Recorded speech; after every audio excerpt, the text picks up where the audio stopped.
Alvin, ang sundalo. Credit to the author. 3049-57. Ang mga pangalan po na nandito ay galing sa mga name generator. Kung meron man pagkakatulad sa mga pangalan ng tao o lugar at pangyayari, ito ay tunay na hindi sinasadya. Walang interes si Alvin sa iba pang king grade celestial methods at divine abilities na naglalaman ng iba pang mga batas. Sa tulong ng Chaos Divine Earth, mas mabilis niyang naunawaan ang batas ng mundo kaysa sa isang ordinaryong tao. Kung tungkol naman sa batas ng metal at batas ng apoy, mayroon siyang profound divine metal at chaos divine flame upang makatulong sa kanyang bilis ng pag-unawa. Kung wala ang tulong ng 5 divine elements, kahit ang isang taong may mataas na antas ng pag-unawa ay hindi makakalampas sa kanyang bilis ng pag-unawa sa batas. Alvin, huwag kang maging sakam. Nang marinig ang mga salita ni Alvin, kumunot ang noo ng matanda. Inaasahan niyang pipiliin ni Alvin ang king grade celestial method at divine abilities na naglalaman ng batas ng mundo. Alam ko, Senior. Sa kabila ng bahagyang ngiti sa mukha ni Alvin, ang kanyang mga mata ay puno ng determinasyon habang nakatingin sa matanda. Pakipakita mo sa akin ang king grade celestial methods at divine abilities na naglalaman ng batas ng metal at batas ng apoy. Nagduda ang matanda nang makita niya kung gaano kamapilit si Alvin na tingnan ang king grade celestial methods at divine abilities na naglalaman ng batas ng metal at batas ng apoy. Naunawaan na ni Alvin ang batas ng lupa, ngunit ngayon, tila ba ang batas ng metal o ang batas ng apoy ang balak niyang intindihin. Naisip niya na katawa-tawa ito. Naisip ng matanda, wala pang ang 100 taong gulang si Alvin, pero isa na siyang peak overarching heavenly supreme celestial. Kahanga-hanga na kayanan niyang unawain ang dalawang lalim mula sa batas ng mundo. Imposible na para sa kanya na maunawaan ang isa pang batas ngayon. Gayunpaman, dahil sa pagpupersage ni Alvin, hindi niya naipahayag ang kanyang mga iniisip at pinangunahan niya si Alvin sa king grade celestial methods at divine abilities na naglalaman ng batas ng metal at batas ng apoy. Sa sandaling ito, umalangaw-ngaw sa isip ni Alvin ang parang batang boses ng Chaos Divine Earth. Nako, tama ang ginagawa mo. Kung mayroon pang ibang king grade celestial methods at divine abilities na naglalaman ng batas ng metal o batas ng apoy, dapat kang pumili ng isa sa mga ito. Nagpatuloy ito sa pagsasabing, ang Thorn Cage method ay halos kapareho ng Black Rock Prison method kaya wala itong silbi sa iyo.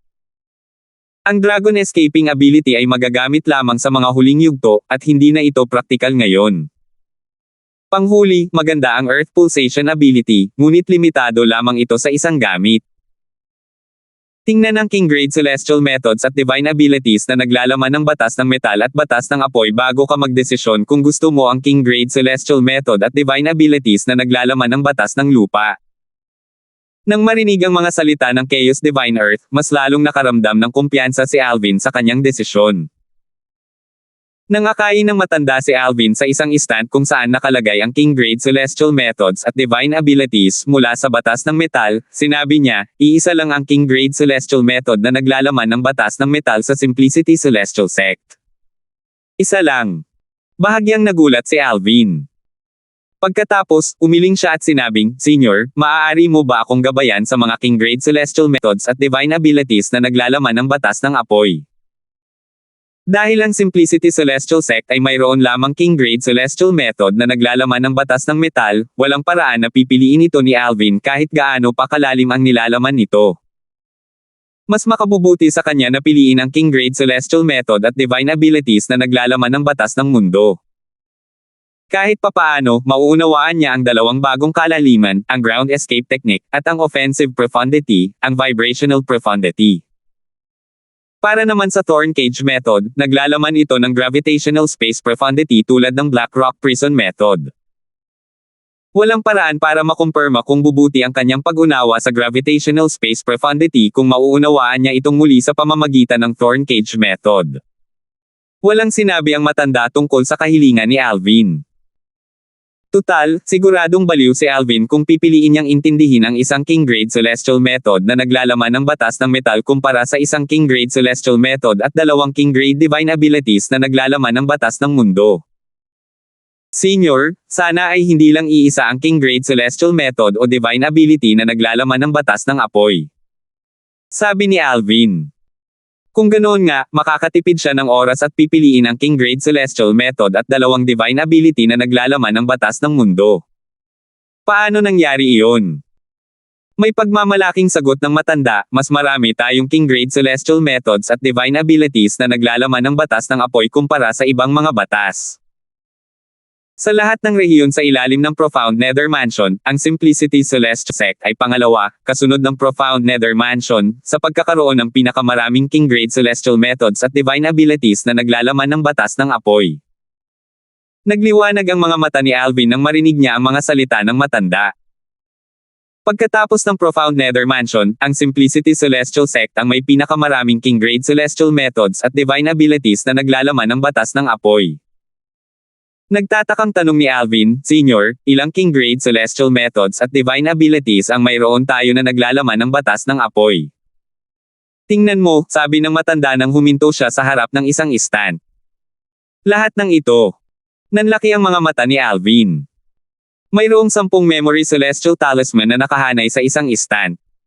Mayroong pinaghalong 5 King Grade Celestial Methods at Divine Abilities na naglalaman ng batas ng apoy. Ang iba pang 5 Memory Celestial Talisman ay ang mga panimulang talisman. Pinalawak ni Alvin ang kanyang banal na kamalayan patungo sa unang Memory Celestial Talisman sa kaliwa. Tulad ng dati, isang sunod-sunod na impormasyon ang bumalot sa kanyang isipan. Ito ay isang King Grade Celestial Method na naglalaman ng batas ng apoy. Naglalaman ito ng Fundamental DPT ng batas ng apoy, ng Fire Elemental DPT, at ng Blazing Sun DPT. Natutunan ni Alvin mula sa Chaos Divine Earth na ang Blazing Sun Profundity ay isang pantulong na kalaliman na maaaring makalitaw sa kalaban. Pagkatapos, ibinoling ni Alvin ang kanyang atensyon sa susunod na Memory Celestial Talisman. Ito ay isang King Grade Divine Ability na naglalaman ng batas ng apoy.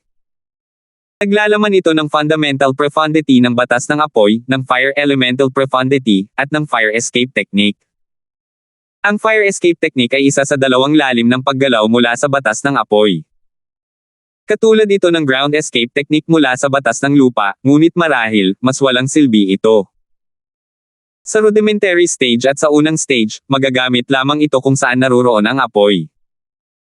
Magagamit lamang ito ng malaya gamit ang Fire Elemental Profundity pagkatapos itong maunawaan hanggang sa Mastery Stage. Upang makamit ang Mastery Stage, kailangan mong kumuha ng Emperor Grade Divine Ability na naglalaman ng Fire Escape Technique ng batas ng apoy. Pinalawak ni Alvin ang kanyang banal na kamalayan patungo sa ikatlong Memory Celestial Talisman. Naglalaman ito ng Explosion Technique ng batas ng apoy. Ang Explosion Technique ay isa sa 3 pangunahing lalim ng Opens Iba mula sa batas ng apoy. Mayroon itong mga katangiang explosive at napakalakas. Si Alvin ang pinaka-interesado sa lalim ng Opens Iba na ito mula sa batas ng apoy na nakapaloob sa King Grade Divine Ability. Tutal, ang kapangyarihang pang-opensa nito ay mas malakas kaysa sa batas ng lalim ng Opens Iba ng mundo, ang Vibrational Profundity. Pagkatapos, nagpatuloy si Alvin sa ika-4 na Memory Celestial Talisman. Nasa loob nito ang lalim ng pagnanakaw ng batas ng apoy. Ang Pillaging Profundity ay isa sa 2 movement lalim mula sa batas ng apoy. Gayunpaman, mas kapaki-pakinabang ito kumpara sa Fire Escape Technique. Maaari itong gamitin mula sa rudimentary stage, at ang bilis na ibinibigay nito ay halos kasing bilis ng Gale Profundity ng batas ng hangin. Gaya nga ng kasabihan, lumipad ka na parang hangin, at sumulong na parang apoy. Sa wakas, pinalawak ni Alvin ang kanyang banal na kamalayan hanggang sa huling Memory Celestial Talisman na matatagpuan sa kanan. Ang King Grade Celestial Method na ito ay naglalaman ng Fundamental DPT ng batas ng apoy, ng Fire Elemental DPT, at ng Burning DPT. Nagliwanag ang mga mata ni Alvin. Base sa pangalan nito, madaling masasabi na ang Burning Profundity ng batas ng apoy ay isang nakakasakit na kalaliman. Kinumpirma ng mga salita ng Chaos Divine Earth ang hinala ni Alvin. Nako, napakaswerte mo. Ang Burning Profundity ay isa sa 3 pangunahing Opens Ibong lalim mula sa batas ng apoy. Ang 3 pangunahing Opens Ibong lalim mula sa batas ng apoy ay ang Explosion Profundity, ang Burning Profundity, at ang Corrosive Profundity. Ang Explosion Profundity at ang Burning Profundity ang pinakamalakas na Opens Ibong lalim. Sa kabilang banda, ang corrosive profundity ay medyo mahirap intindihin. Hinimok ng Chaos Divine Earth si Alvin, piliin mo lang ang 5 King Grade Celestial Methods at Divine Abilities na naglalaman ng batas ng apoy. Sa tulong ng Chaos Divine Flame, hindi ka magtatagal para maunawaan mo ang mga ito. Bukod sa fundamental na kalaliman ng batas ng apoy, ang Fire Elemental Profundity, kung pipiliin ni Alvin ang 5 King Grade Celestial Methods at Divine Abilities na ito, mauunawaan niya ang 5 karagdagang kalaliman mula sa batas ng apoy. Ang mga kalaliman ay ang Blazing Sun Profundity, ang Fire Escape Profundity, ang Explosion Profundity, ang Pillaging Profundity, at ang Burning Profundity. Kahit wala ang paalala ng Chaos Divine Earth, pipiliin pa rin ni Alvin ang 5 King Grade Celestial Methods at Divine Abilities na naglalaman ng batas ng apoy dahil sa praktikalidad. Sa sandaling ito, tumingin si Alvin sa matanda at sinabing, "Senyor, pipiliin ko ang 5 King Grade Celestial Methods at Divine Abilities na ito." "Sigurado ka ba?" tanong ng matanda. "Oo, nakapagdesisyon na ako," walang pag-aalinlangang sagot ni Alvin habang tumatango. "Sige." Tumango ang matanda at wala nang sinabi pa. Tutal, sinubukan niyang pigilan si Alvin kanina. Bagamat hindi siya positibo sa desisyon ni Alvin, wala siyang karapatang makialam. 3,050. Itinaas ng matanda ang kanyang kamay upang kunin ang 5 King Grade Celestial Methods at Divine Abilities bago ito ibigay kay Alvin. Pagkatapos, ipinaalala niya kay Alvin, dapat mong gamitin ang 5 King Grade Celestial Methods at Divine Abilities na ito dito. Bawal umalis sa library kasama ang mga ito. Ang mga Memory Celestial Talisman na naglalaman ng King Grade Celestial Methods at Divine Abilities ay mga consumable. Naglalaho ang mga ito pagkatapos gamitin. Kapag naubos na ang mga Memory Celestial Talisman sa pinakamataas na palapag ng library, kailangan itong palitan para magamit ng mga susunod na henerasyon. Upang mayukit ang King Grade Celestial Methods at Divine Abilities sa Memory Celestial Talismans, kailangan munang maging dalubhasa sa lalim ng mga ito. Naiintindihan ko, sagot ni Alvin. Pagtapos, binasag niya ang lahat ng 5 Memory Celestial Talisman ng sunod-sunod sa harap ng matanda. Ang nilalaman ng King Grade Celestial Methods at Divine Abilities ay agad na lumitaw sa kanyang isipan. Pinaikit ni Alvin ang kanyang mga mata upang tunawin ang impormasyon mula sa 5 King Grade Celestial Methods at Divine Abilities. Kumislap ang kanyang mga mata, at isang ngiti ang sumilay sa kanyang mukha pagkamulat niya ng kanyang mga mata. Naisip niya sa sarili ng may pananabik, nakakuha na ako ngayon ng 6 na lalim mula sa batas ng apoy, kabilang ang Fundamental Profundity ng batas ng apoy, ang Fire Elemental Profundity. Panahon at pagsisikap na lamang ang kailangan bago ko ito maging dalubhasa. Nang makabawi si Alvin sa kanyang katinoan, tumingin siya sa matanda at sinabing, "Salamat, Senyor." "Wala lang yan. Ang mga Memory Celestial Talisman ay kabilang naman sa sekta," sagot ng matanda. "Nagpapasalamat ako hindi dahil sa ibinigay mo sa akin ang 5 Memory Celestial Talisman. Nagpapasalamat ako dahil mabilis ko silang nahanap sa tulong mo," nakangiting sabi ni Alvin. Medyo nagulat ang matanda. Sa huli, umiling siya at nakangiting sinabi, "Nako, marunong ka talagang pumuri. Sige, kung may oras ka, tingnan mo ang ibang palapag. Baka may makita ka." "Salamat, Senyor, sa iyong mabuting paalala." Muling nagpasalamat si Alvin sa matanda bago ito umalis sa pinakamataas na palapag ng aklatan. Gaya ng mungkahi ng matanda, nagpasya siyang tumingin sa iba pang mga palapag. Tutal, maaaring may mga talaan doon na makakatulong sa kanya na mapalawak ang kanyang kaalaman. Lumipas ang 3 buwan ng tahimik. Ginugol ni Alvin ang nakalipas na 3 buwan sa silid-aklatan dahil sa lahat ng impormasyong nakapaloob sa Memory Celestial Talismans na kapakipakinabang sa kanya. Ginugol niya ang nakalipas na 3 buwan sa pag-aaral ng mga ito. 3 buwan na ba? Nagulat si Alvin nang matuklasan niyang 3 buwan na pala siyang nasa library. Oras na para umalis. Alam ni Alvin na dapat niyang unahin ang pagtagumpayan at maging isang Celestial Duke. Pagkatapos nito, sa tulong ng Chaos Divine Flame, mauunawaan niya ang 6 na lalim mula sa Law Fire na nakapaloob sa 5 King Grade Celestial Methods at Divine Abilities na kanyang nakuha. Pagkalabas ng silid-aklatan, bago pa man makarating si Alvin sa lambak kung saan naninirahan ang mga tunay na disipulo at mga panloob na disipulo, isang figure ang lumitaw sa harap niya. Alvin. Pinuno ng sekta.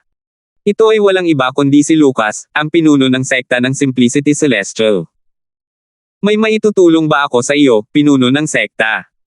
Mausisang tanong ni Alvin habang bumababa si Lucas mula sa langit at nakatayo sa harap niya. Bahagyang nakasimangot si Lucas habang prangkang nagtanong, nabalitaan ko kay Old Joe na pumunta ka sa pinakamataas na palapag ng library. Gayunpaman, sa halip na piliin ang King Grade Celestial Method at Divine Abilities na naglalaman ng batas ng lupa, pinili mo ang mga naglalaman ng batas ng apoy. Pagkatapos umalis ni Alvin sa pinakamataas na palapag ng aklatan, nagpadala ang matanda kay Lucas ng isang Communication Celestial Talisman na nagdedetalye sa napili ni Alvin. Naguluhan si Lucas, hindi maintindihan kung bakit ganoon ang naging desisyon ni Alvin. Hindi niya inakalang naunawaan din ni Alvin ang batas ng apoy, bukod pa sa dalawang lalim mula sa batas ng lupa. Balak sana niyang hanapin agad si Alvin, ngunit binaliwala niya ang ideya ng malaman niyang abala si Alvin sa pag-aaral. Nang matanggap niya ang isang Communication Celestial Talisman mula sa isa sa mga disipulong nagbabantay sa aklatan na nagsasabing umalis na si Alvin sa aklatan ngayon ay saka lamang niya hinanap si Alvin. Oo. Bahagyang tumango si Alvin. Alvin, kahit na ang Simplicity Celestial Sect ay maraming King Grade Celestial Methods at Divine Abilities na naglalaman ng batas ng apoy, hindi mo na kailangang piliin ang mga ito. Ang pinakamahusay mong pagpipilian ay ang King Grade Celestial Methods at Divine Abilities na naglalaman ng batas ng mundo, sabi ni Lucas nang hindi nagpapaligoy-ligoy. Nagtanong si Alvin ng may makahulugang ngiti, pinuno ng sekta, sa tingin mo ba ay pinili ko ang King Grade Celestial Methods at Divine Abilities na naglalaman ng batas ng apoy dahil sa kasakiman? Hindi siya nagalit dahil alam niyang pinapaalalahanan lamang siya ni Lucas ng kanyang mabuting intensyon. Nang makita ang ngiti sa mukha ni Alvin, biglang nasabi ni Lucas, huwag mong sabihing naunawaan mo rin ang batas ng apoy. Pinuno ng sekta, pagdating ng panahon, malalaman mo ang sagot.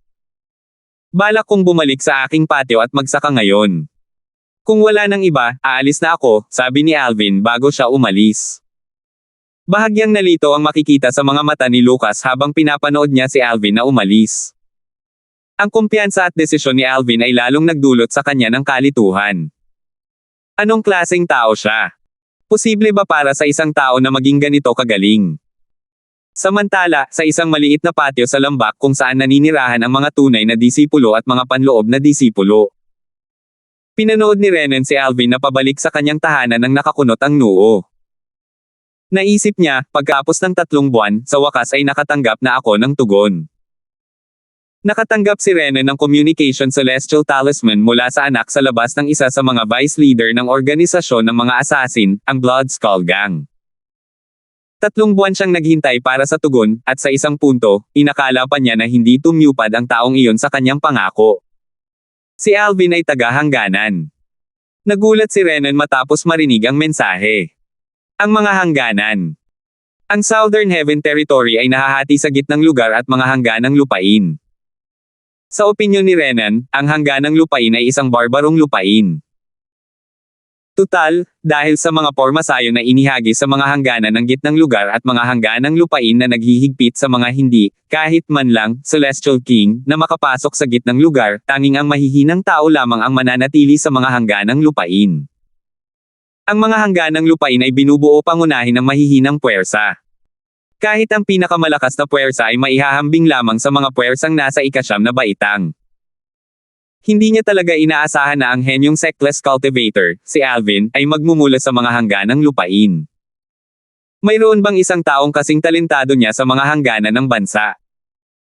Imposible kayang siya ang reinkarnasyon ng isang makapangyarihang tao. Nag-isip si Renan sa loob-loob niya. Bagamat ang mga kinakailangan para sa muling pagkakatawang tao ay lubhang mahirap at mababa ang antas ng tagumpay, maraming tao ang handang sumugal at nagtagumpay, bilang resulta. Nang muling makatawang tao, medyo mataas ang panimulang punto ng mga taong ito. Dahil sa kanilang mga alaala mula sa nakaraan, natural lamang na mas madali nilang maunawaan ang lalim. Ang kanilang mga kasanayan sa pag-unawa ay natural ding mas mataas kaysa sa mga ordinaryong tao dahil mayroon silang mga alaala mula sa kanilang mga nakaraang buhay. Dahil dito, hindi maiwasan ni Renan na magtaka kung si Alvin ba ay muling pagkakatawang tao ng isang kapangyarihan. Isang transcender. Habang patuloy siyang nakikinig sa mensahe, lalong nalitaw si Renan. Si Alvin ay isa lamang transcender na umakyat sa Devata realm mula sa isang makamundong realm. Hindi lang niya nagawa ang mga kahangahangang gawa bago pa man umabot sa edad na 100, isa pa siyang transcender. Isa siyang reinkarnasyon ng isang makapangyarihang nilalang. Kung hindi, imposibleng magkaroon ng isang taong tulad niya ng napakataas na likas na talento at kakayahang umintindi, naisip ni Renan sa sarili. Gayon din, si Luis, ang anak sa labas ng isa sa mga vice-leader ng Blood Skull Gang na si Luis, ay nagsabi rin sa kanyang mensahe na ang mga taong ipinadala upang imbestigahan si Alvin ay pinaghihinalaan din na si Alvin ay isang reincarnated celestial. Magugulat si Alvin kung malaman niya kung gaano karaming impormasyon ang nakalap ng Blood Skull Gang tungkol sa kanya sa loob lamang ng 3 buwan. Natuklasan pa nila na umakyat siya sa Devata realm na ito mula sa isang makamundong realm. Sinabi ni Luis kay Renan gamit ang isang communication celestial talisman, ang Blood Skull Gang ay naglaan ng malaking pagsisikap upang imbestigahan ang pagkakakilanlan ni Alvin. Ayon sa mga patakaran ng Blood Skull Gang, hindi mo kailangang magbayad para sa bayad sa investigasyon. Gayunpaman, gusto naming makuha ang lahat ng pag-aari ng target pagkatapos niyang mamatay. Ayos lang yan. Young Master Chen, maaari ko bang malaman kung mayroon ka ng kabayaran para sa pagkuha ng isang mamamatay tao para patayin si Alvin? Tanong ni Renan nang may halos hindi mapigil ang pagkasabik. Hindi siya nagulat sa tuntuning ipinahayag ni Luis dahil ang ibang mga organisasyon ng pagpatay sa Southern Heaven Territory ay mayroon ding parehong tuntunin. Sumagot si Luis, 6 na purong depensibong King-grade celestial weapons o 2 purong depensibong King-grade celestial weapons na inalagaan ng mga celestial lords. 3 purong depensibong King-grade celestial weapons ang maaaring palitan ng 1 purong depensibong King-grade celestial weapons na inalagaan ng isang celestial lord. Bilang kahalili, 5 ordinaryong King-grade celestial weapons ang maaaring gamitin upang palitan ang 1 purong depensibong King-grade celestial weapon. 3,051. Iyan ang halaga ng pagkuha ng isang 1 basic celestial king mula sa Blood Skull Gang. Kung gusto mo ng mas malakas na tao para gawin ang trabaho, natural lang na mag-iba ang halaga. Gayunpaman, sa aking palagay, kahit ang pinakamahinang assassin sa Blood Skull Gang ay sapat na para patayin ang isang simpleng peak overarching heavenly supreme celestial. Oo, sapat na, pagsang-ayon ni Renan. Hindi niya napigil ang mapalunok nang marinig ang presyong nabanggit.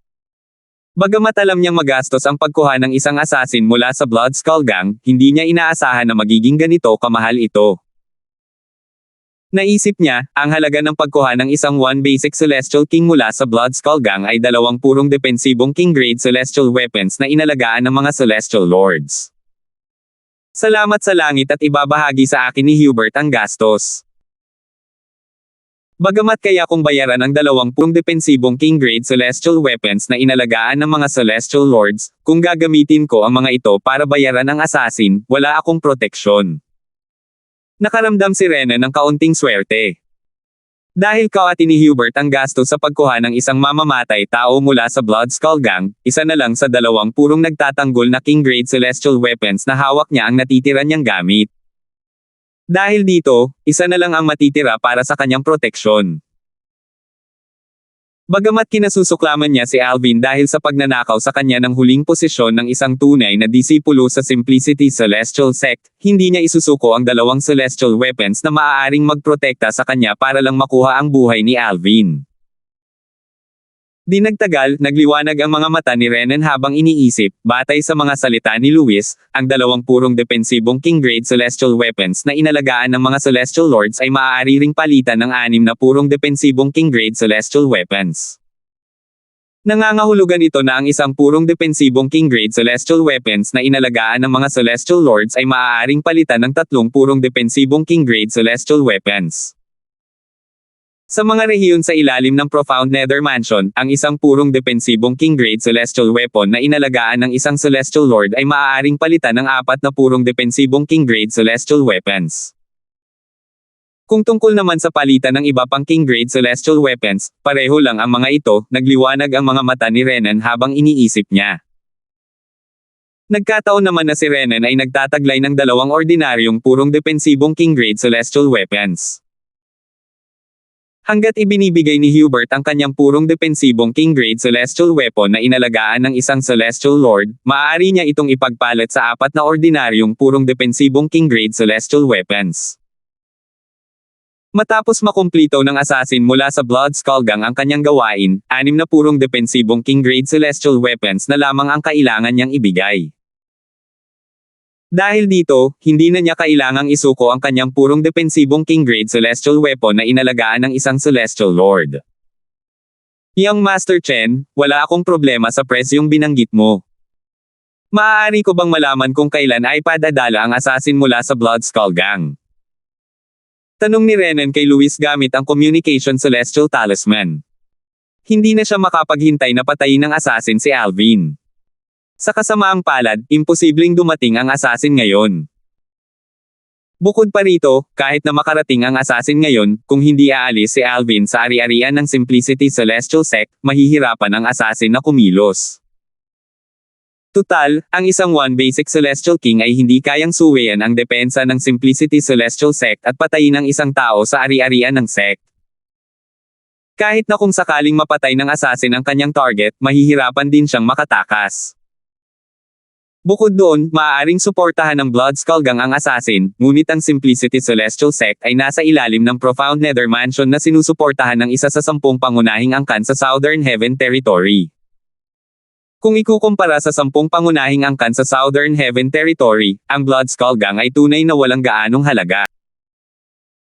Sa katunayan, ang Blood Skull Gang ay hindi nang ahas na tumanggap ng mga atas na may kaugnayan sa mga tao ng 10 pangunahing angkan. Ipapadala namin ang aming isang pangunahing Celestial King sa loob ng 3 araw. Pagdating niya, hahanap siya ng paraan para makontak ka. Ayon sa mga patakaran ng Blood Skull Gang, kailangan mong bayaran ang kalahati ng presyo bilang deposito ng maaga. Pagdating niya, kailangan mo munang ibigay ang deposito, at pagkatapos niya matapos ang kanyang trabaho, ibibigay mo sa kanya ang natitirang kalahati, sabi ni Luis. Sige, sagot ni Renan. Pagkatapos magpaalam ni Renan kay Luis, patuloy niyang iniisip ang presyong sinisingil sa kanya ng Blood Skull Gang. 2 purong depensibong king-grade celestial weapons na inalagaan ng mga celestial lords para umupa ng isang basic celestial king. Ang presyo ay 5 beses na mas mataas kumpara sa mga organisasyon ng assassin sa Profound Nether Mansion. Gayunpaman, alam niyang makatwiran ang presyo kung isasaalang-alang ang assassin at ang kakayahan ng target at ang distansya na kailangang tahakin ng assassin. Bukod dito, kung umupo siya ng isang assassin mula sa mga organisasyon sa Profound Nether Mansion, magiging madali para sa kanyang Panginoon, ang sect leader ng Simplicity Celestial Sect, na matuntin ang tangkang pagpatay pabalik sa kanya kung ang kanyang Panginoon ay pumunta sa Profound Nether Mansion para humingi ng tulong. Walang alinlangan na hindi kayang tiisin ng mga organisasyon ng assassin sa Profound Nether Mansion ang pressure mula sa mansyon. Kung mabubunyag siya bilang utak sa likod ng pagpatay kay Alvin, hindi lamang mawawala sa kanya ang pagkakataong maging isang tunay na disipulo, kundi maaari pa siyang patayin ng kanyang Panginoon. Kahit na iligtas pa ng kanyang Panginoon ang kanyang buhay, tiyak na mapapatalsik siya mula sa Simplicity Celestial Sect at mapipinsala ang kanyang cultivation base. Sa lahat ng mga kadahilanang ito, wala siyang reklamo tungkol sa presyong sinisingil sa kanya ng Blood Skull Gang kahit na ito ay napakamahal. Gaya ng kasabihan, ang pag-iingat ang magulang ng kaligtasan. Dapat kong hanapin si Hubert at kumuha ng isang purong depensibong king-grade celestial weapon na inalagaan ng isang celestial lord mula sa kanya. Matapos kong ipagpalit ang kanyang purong depensibong king-grade celestial weapon na inalagaan ng isang celestial lord para sa 4 na ordinaryong purong depensibong king-grade celestial weapon, kasama ang 2 sa aking purong depensibong king-grade celestial weapon, magkakaroon ako ng sapat na halaga para ipambayad sa Blood Skull Gang. Taglay ang kaisipang ito, nilisan ni Renan ang kanyang patio upang hanapin si Hubert. Tuwang-tuwa at nasiyahan si Renan sa kanyang sarili nang maisip niya ang kanyang plano na titiyak na hindi niya kailangang isuko ang alinman sa kanyang 2 purong nagtatanggol na king-grade celestial weapons na inalagaan ng mga celestial lords. Sa kasamaang palad, ang katotohanan ay malupit. Nang ipaalam ni Renan kay Hubert ang halagang babayaran nila sa Blood Skull Gang, sinabi niya, bagamat wala pa akong naging pakikitungo sa Blood Skull Gang dati, alam ko kung paano gumagana ang mga nangungunang organisasyon ng mga assassin sa Southern Heaven Territory. Bago nila simulan ang trabaho, hihingi muna sila ng kalahati ng presyo bilang deposito. Sabihin mo sa akin kapag dumating na ang assassin, at ibibigay ko ang deposito. Maaari mong bayaran ang natitirang kalahati pagkatapos matapos ang trabaho. Ang mga salita ni Hubert ay tuluyang sumire sa mahusay na plano ni Renan. Hindi niya ito maaaring samantalahin. Samantala, pagkabalik ni Alvin mula sa aklatan, nanatili siya sa kanyang tirahan. Naupo siya nang nakakross ang mga paa sa ice bed sa kanyang silid upang maunawaan ang Fundamental DPT ng Batas ng Apoy, ang Fire Elemental DPT, sa tulong ng Chaos Divine Flame. Dati, sinabi ng Chaos Divine Flame kay Alvin, kung makukuha mo ang King Grade Celestial Methods o Divine Abilities na naglalaman ng Batas ng Apoy, matutulungan kitang lubos na maunawaan ang Fire Elemental Profundity ng Batas ng Apoy sa loob ng 3 oras. Dahil dito, nasasabik si Alvin na makita kung ang Chaos Divine Flame ay talagang makakatulong sa kanya na maunawaan ang Fundamental Profundity ng Batas ng Apoy, ang Fire Elemental Profundity, sa loob ng 3 oras. Habang iniintindi niya ang Fire Elemental Profundity, sinunod ni Alvin ng lubusan ang mga tagubili ng Chaos Divine Flame. Tumawag siya ng isang kulay abong apoy sa dulo ng kanyang daliri tulad ng gagawin niya kung nagpipino siya ng mga table tasks. Pagkatapos, nilinis niya ang kanyang isipan. Di nagtagal, naramdaman niyang sumama siya sa Chaos Divine Flame. Ang kanyang mga emosyon, kagalakan, galit, at kalungkutan, ay magbabago alinsunod sa kulay abong apoy. Maraming mga eksena mula sa nakaraan kung saan ginamit niya ang Chaos Divine Flame, karamihan ay noong nagpipino siya ng mga table tasks, ang lumipad sa kanyang isipan. Dahan-dahan ngunit tiyak na nagsimula siyang mawala ng lahat ng pakiramdam ng oras. Nang sa wakas ay bumalik sa dati ang katinoan ni Alvin, natuklasan niyang lubos na niyang naunawaan ang Fire Elemental Profundity ng Batas ng Apoy. Natural, hindi niya alam kung gaano nakatagal ang lumipas. Parang isang sandali lang, pero parang isang siglo na rin ang lumipas. Gaano katagal ko naunawaan ang Fire Elemental Profundity? Tanong ni Alvin sa Chaos Divine Flame. 2.5 oras, sagot ng Chaos Divine Flame. Pagkatapos magsalita ng Chaos Divine Flame, tumawa ang Chaos Divine Earth at sinabing, kalokohan. 2.5 oras at 3 paghinga ang tinagal. Hindi pinansin ng Chaos Divine Flame ang mga salita ng Chaos Divine Earth. Samantala, ramdam ni Alvin ang inggit sa mga salita ng Chaos Divine Earth. Hindi nakakagulat dahil gumugol ng isang buong gabi ang Chaos Divine Earth para matulungan siyang maunawaan ang batas ng Fundamental DPT ng mundo, ang Earth Elemental Profundity, noon. Bagamat mahalaga ang tulong ng Chaos Divine Flame sa pagtulong sa kanya na maunawaan ang Fire Elemental Profundity sa maikling panahon, alam niyang ito rin ay dahil sa kanyang pamilyaridad sa Chaos Divine Flame na nagmula noong panahon na pinino nilang mga tableta. Ang kanyang pag-unawa sa Chaos Divine Flame ay unti-unting lumalalim sa bawat oras na pinino niya ang mga tableta gamit ang Chaos Divine Flame. Dahil dito, naunawaan niya ang Fire Elemental Profundity sa loob ng wala pang 3 oras. Ang Fire Elemental Profundity. Sa isang iglap lamang, biglang lumabas ang Celestial Origin Energy mula sa katawan ni Alvin. Matapos itong palakasin ng Fire Elemental Profundity, ang Celestial Origin Energy ay naging pula na parang apoy. Sisirit, sisirit, sisirit. Isang nakakairitang tunog mula sa nagliliyab na Celestial Origin Energy ang umalingaw-ngaw sa hangin. Swoosh, swoosh, swoosh. Itinaas ni Alvin ang kanyang kamay, at ang nagliliyab na pulang Celestial Origin Energy ay sumulpat na parang isang nakakatakot na halimaw na nababalot ng apoy. 3052. Sa usapin ng pag-atake, ang aking Celestial Origin Energy ay tila mas malakas kapag pinapalakas ito ng Fire Elemental Profundity kumpara sa kapag pinalakas ito ng Earth Elemental Profundity. Hindi nagtagal at natuklasan ni Alvin ang katotohanan ito. Pagkatapos, sinubukan ni Alvin na palakasin ang kanyang Celestial Origin Energy na napalakas na gamit ang Fire Elemental Profundity gamit ang Earth Elemental Profundity. Sa kasamaang palad, naramdaman niyang nagtataboy ang Earth Elemental Profundity at Fire Elemental Profundity nang gawin niya ito. Nalito siya sa natuklasang ito. Ito. Paliwanag ng Chaos Divine Earth, nako, bago ka maging Diyos at makapagpatawag ng clone, isang batas lang ang magagamit mo sa mga labanan. Natural lang na maaari kang lumipat sa pagitan ng mga batas, pero imposibleng gumamit ng higit sa isa ng sabay.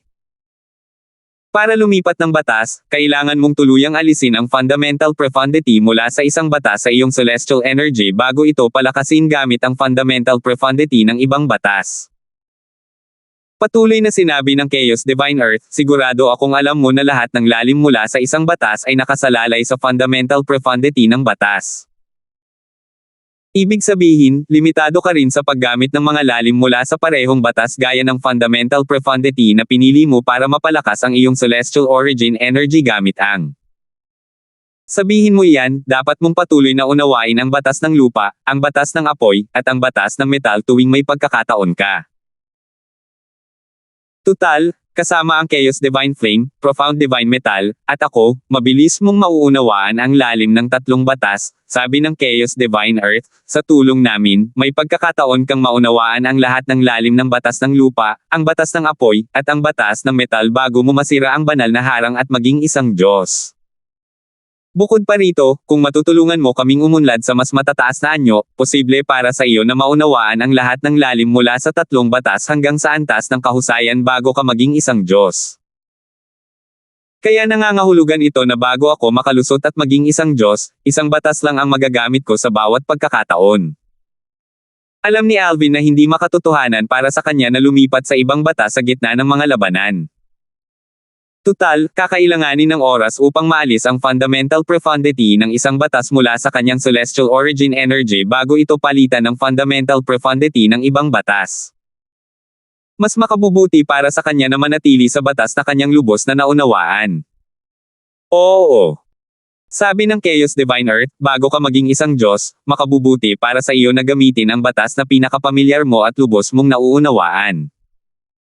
Batay sa kasalukuyang mga pangyayari, ang pagtuon sa batas ng apoy ang iyong pinakamahusay na pagpipilian. Bagamat natulungan ng Chaos Divine Earth si Alvin na mabilis na maunawaan ang iba't ibang lalim mula sa batas ng mundo, iyon ay kung makukuha lamang ni Alvin ang King Grade Celestial Methods o Divine Abilities na naglalaman ng batas ng mundo. Sa kasalukuyan, si Alvin ay mayroon lamang isang King Grade Celestial Method na naglalaman ng batas ng Gravitational Space Profundity ng mundo. Ang bilang ng mga lalim mula sa batas ng mundo na kanyang na-access ay limitado kumpara sa 5 lalim mula sa batas ng apoy, ang Blazing Sun Profundity, ang Fire Escape Profundity, ang Explosion Profundity, ang Pillaging Profundity, at ang Burning Profundity, na kanyang nakuha mula sa King Grade Celestial Methods at Divine Abilities ng Simplicity Celestial Sect. Sa kabilang banda, kasama ang batas ng fundamental profundity ng mundo, ang Earth Elemental Profundity, kasalukuyan lamang siyang may access sa 2 lalim mula sa batas ng mundo. Tumango si Alvin bilang pagsang-ayon. Batay sa kasalukuyang sitwasyon, totoo na mas makabubuting ituon ko muna ang pansin sa batas ng apoy. Bagamat dapat kang magtuon sa pag-unawa sa lalim ng batas ng apoy, dapat mo ring unawain ang batas ng Gravitational Space Profundity ng mundo kapag may oras ka. Tutal, na-master mo na ang mga pangunahing kaalaman sa Gravitational Space Profundity at magagamit mo ito ng may kaunting lakas, patuloy na sabi ng Chaos Divine Earth. Sige. Tumango ulit si Alvin. Nang maisip ni Alvin ang 5 lalim mula sa batas ng apoy na kanyang nakuha mula sa King Grade Celestial Methods at Divine Abilities ng Simplicity Celestial Sect, tinanong niya ang Chaos Divine Flame, Senior Chaos Divine Flame, ngayong naunawaan ko na ang Fire Elemental Profundity ng batas ng apoy, alin sa 5 lalim mula sa batas ng apoy ang dapat kong unahin? Bago pa makasagot ang Chaos Divine Flame kay Alvin, unang nagsalita ang Chaos Divine Earth. Masasagot ko ang tanong na ito para sa iyo. Maaari mong unahin ang Explosion Profundity, ang Pillaging Profundity, o ang Burning Profundity. Sa sandaling ito, sa wakas ay sinabi ng Chaos Divine Flame, unahin ang pag-unawa sa Pillaging Profundity o Burning Profundity. Kung ikukumpara sa Pillaging Profundity at Burning Profundity, kahit sa tulong ko, mas mahirap at mas matagal para sa iyo na maunawaan ang Explosion Profundity. Bilang isang celestial alchemist, mas marami kang karanasan sa pagkontrol sa init at bilis ng pag-init. Ang mga kasanayang ito ay nakakatulong sa pag-unawa sa Pillaging Profundity at Burning Profundity. Sa kabilang banda, kulang ang iyong karanasan pagdating sa mga pagsabog ng apoy. Sa makatuwid, mas mabilis para sa iyo na maunawaan ang dalawa pang profundity kumpara sa Explosion Profundity. Mas naunawaan ng Chaos Divine Flame ang sitwasyon ni Alvin kumpara sa Chaos Divine Earth kaya mas detalyado ang mungkahi nito. Ang pagtatapos ng Chaos Divine Flame, ang Burning Profundity ay isang offensive profundity habang ang Pillaging Profundity ay isang movement profundity. Ang pinakamalakas na offensive profundity mula sa batas ng apoy ay hindi ang Burning Profundity kundi ang Explosion Profundity. Sa makatuwid, sa pagitan ng Burning Profundity at Pillaging Profundity, iminumungkahi kung unahin mo ang pag-unawa sa Pillaging Profundity. Sige, susundin ko ang payo mo, Senior. Walang pagtutol si Alvin sa mungkahi ng Chaos Divine Flame. Bukod pa rito, maaari mong ikubli ang iyong sarili sa apoy kapag sumugod ka o umatake sa iyong mga kalaban pagkatapos mong maunawaan ang Pillaging Profundity. Dahil dito, ang Pillaging Profundity ay maaari ring magdulot ng malaking pinsala. Kung ikukumpara sa Explosion Profundity, Burning Profundity, at Corrosive Profundity, ang Pillaging Profundity ay hindi gaanong nagpapataas ng iyong ofensibong kapangyarihan. Gayunpaman, makakatulong pa rin ito ng kaunti. Sige. Tumango si Alvin. Naintindihan niya ang ibig sabihin ng Chaos Divine Flame. Naalala ni Alvin ang kanyang engkwentro kay Carl ng angkan ng Sima sa Southern Heaven Ancient Realm. Naunawaan ni Carl ang dalawang lalim mula sa batas ng hangin, ang Wind Elemental Profundity at ang Gale Profundity. Ang Gale Profundity ay isang movement profundity, at binibigyan nito ang gumagamit nito ng mas mabilis na bilis. Bagamat hindi ito kasing lakas ng isang offensive profundity, dahil sa inertia mula sa bilis, natural na pinataas din nito ang ofensibong kapangyarihan ni Carl kahit kaunti lang. Matapos makinig sa payo ng Chaos Divine Flame, hindi na nag-aksaya ng oras si Alvin at sinimulang intindihin ang Pillaging Profundity ng batas ng apoy. Ilang buwan pa lamang ang lumipas, ngunit kahanga-hanga na ang naging pag-unlad ni Alvin sa pag-unawa sa batas ng apoy na Asterisk Pillaging Profundity. Magagamit na niya ito sa mga labanan. Sa sandaling ito, ang kanyang pag-unawa sa Asterisk Pillaging Profundity Asterisk ay kapantay ng kanyang pag-unawa sa batas ng Asterisk Gravitational Space Profundity Asterisk ng mundo. Bigla na lang, umalangaw-ngaw sa isipan ni Alvin ang parang batang boses ng Chaos Divine Earth, Profound Divine Metal. Sa wakas ay gising ka na.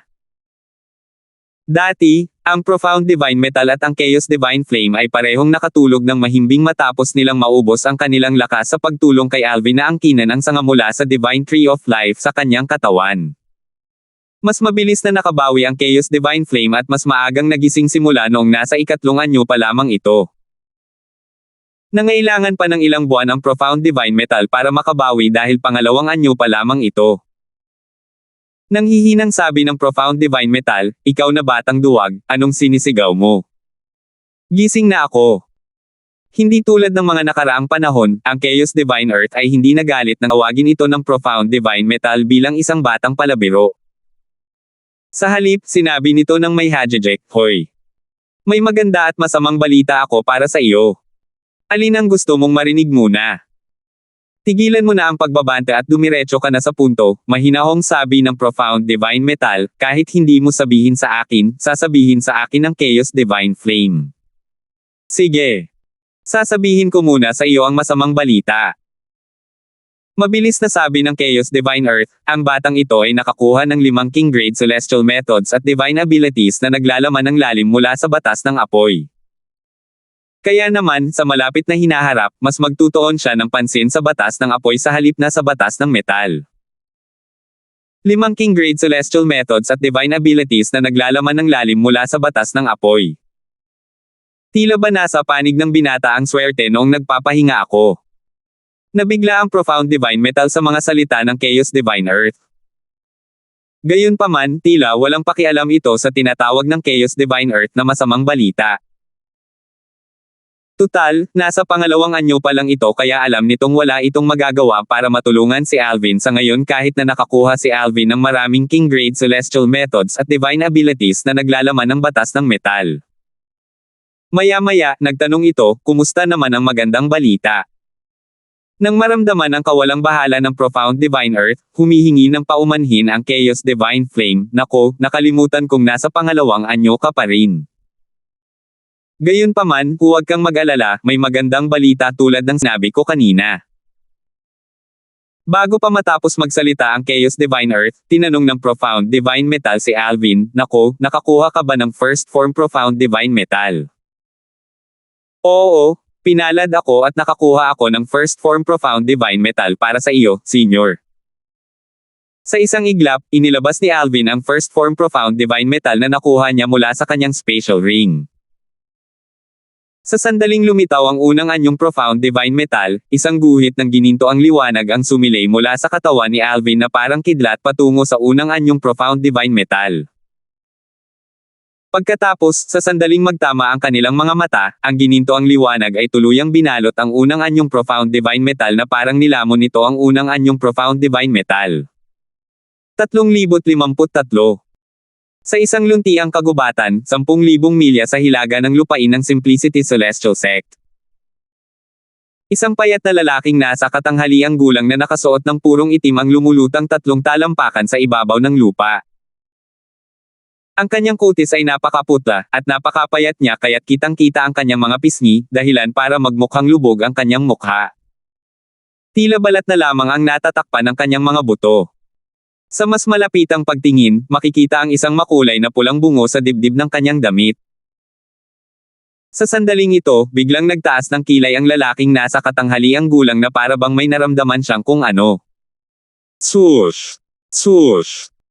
Dalawang magkaibang tunog ng pag-ungol ng hangin ang umalangaw-ngaw sa hangin kasabay ng dalawang figure na magkatabing lumilipad ng napakabilis. Ikaw ba si Renan? Walang pakialam na tanong ng lalaking nasa katanghaliang gulang habang nakatingin sa binata na kararating lang. Mula simula hanggang ngayon, hindi niya pinalagpas ang tingin sa dalagang katabi ng binata. Para bang wala ito sa paningin niya. Kung may ibang taong papansin sa kanya ng ganoon kahalatang paraan, siguradong magagalit si Hubert. Tutal, bukod sa pagiging isang henyo sa mga panloob na disipulo ng Simplicity Celestial Sect, apo rin siya ng Grand Elder ng Simplicity Celestial Sect. Gayunpaman, hindi siya nang ahas na magpanggap sa harap ng lalaking nasa katanghaliang gulang. Bagamat maaaring mas mababa ang cultivation base ng lalaking nasa katanghaliang gulang kaysa sa kanyang lolo, ang lalaking nasa katanghaliang gulang ay mula sa isang puwersa na kahit ang lolo ay hindi kayang saktan. Ang Blood Skull Gang ay isa sa 3 pinakamalaki at kilalang organisasyon ng mga assassin sa Southern Heaven Territory. Natural lang na mayroon itong nakakatakot na reputasyon sa Southern Heaven Territory. Ang tanging mga taong hindi natatakot sa kanila ay ang mga mula sa 10 major clans at 5 leading sects. Ang Simplicity Celestial Sect ay isa lamang sekta ng ika-7 baitang. Bagamat nasa ilalim ito ng Profound Nether Mansion, isa lamang ito sa maraming puwersa ng ika-6 at ika-7 baitang sa ilalim ng pamamahala ng Profound Nether Mansion. Opo, Senior. Ako po si Renan, mabilis na tugon ni Renan. Tutal, habang nakatayo siya sa harap ng lalaking nasa katanghaliang gulang, ramdam na ramdam niya ang bala pumatay mula sa lalaking nasa katanghaliang gulang, dahilan para manginig siya. Sino ang kinontak mo sa Blood Skull Gang para kumuha ng serbisyo namin? Tanong ng lalaking nasa katanghaliang gulang. Malinaw na sinusubukan niyang patunayan kung ang mga taong nasa harap niya ay mga kliyente nga ng Blood Skull Gang. Louis, Young Master Chen. Sabi ni Renan. Alam mo naman ang mga patakaran, di ba? Sabi ng lalaking nasa katanghaliang gulang habang walang pakialam na nakatingin kay Hubert. Oo. Tumango si Renan bago humarap sa katabi niya at nagtanong, Hubert. Senior, ito na ang deposito. Sa isang pagkumpas ng kanyang kamay, isang baluti na gawa sa yantok na kumikinang na may berdeng ilaw ang lumitaw sa kamay ni Hubert. Sa isang sulyap pa lang, tila hinabi ito mula sa berdeng yantok. Isa itong nakasisilaw na tanawin. Tama iyan. Kinuha ito ng lalaking nasa katanghaliang gulang at tumanggaw sa kasiyahan matapos itong suriin. Isa nga itong purong pandepensang King Grade Celestial Weapon na inaalagaan ng isang Celestial Lord. Pagkatapos, sinabi niya, ipaalam mo sa akin sa sandaling umalis ang target sa ari-arian ng iyong Simplicity Celestial Sect.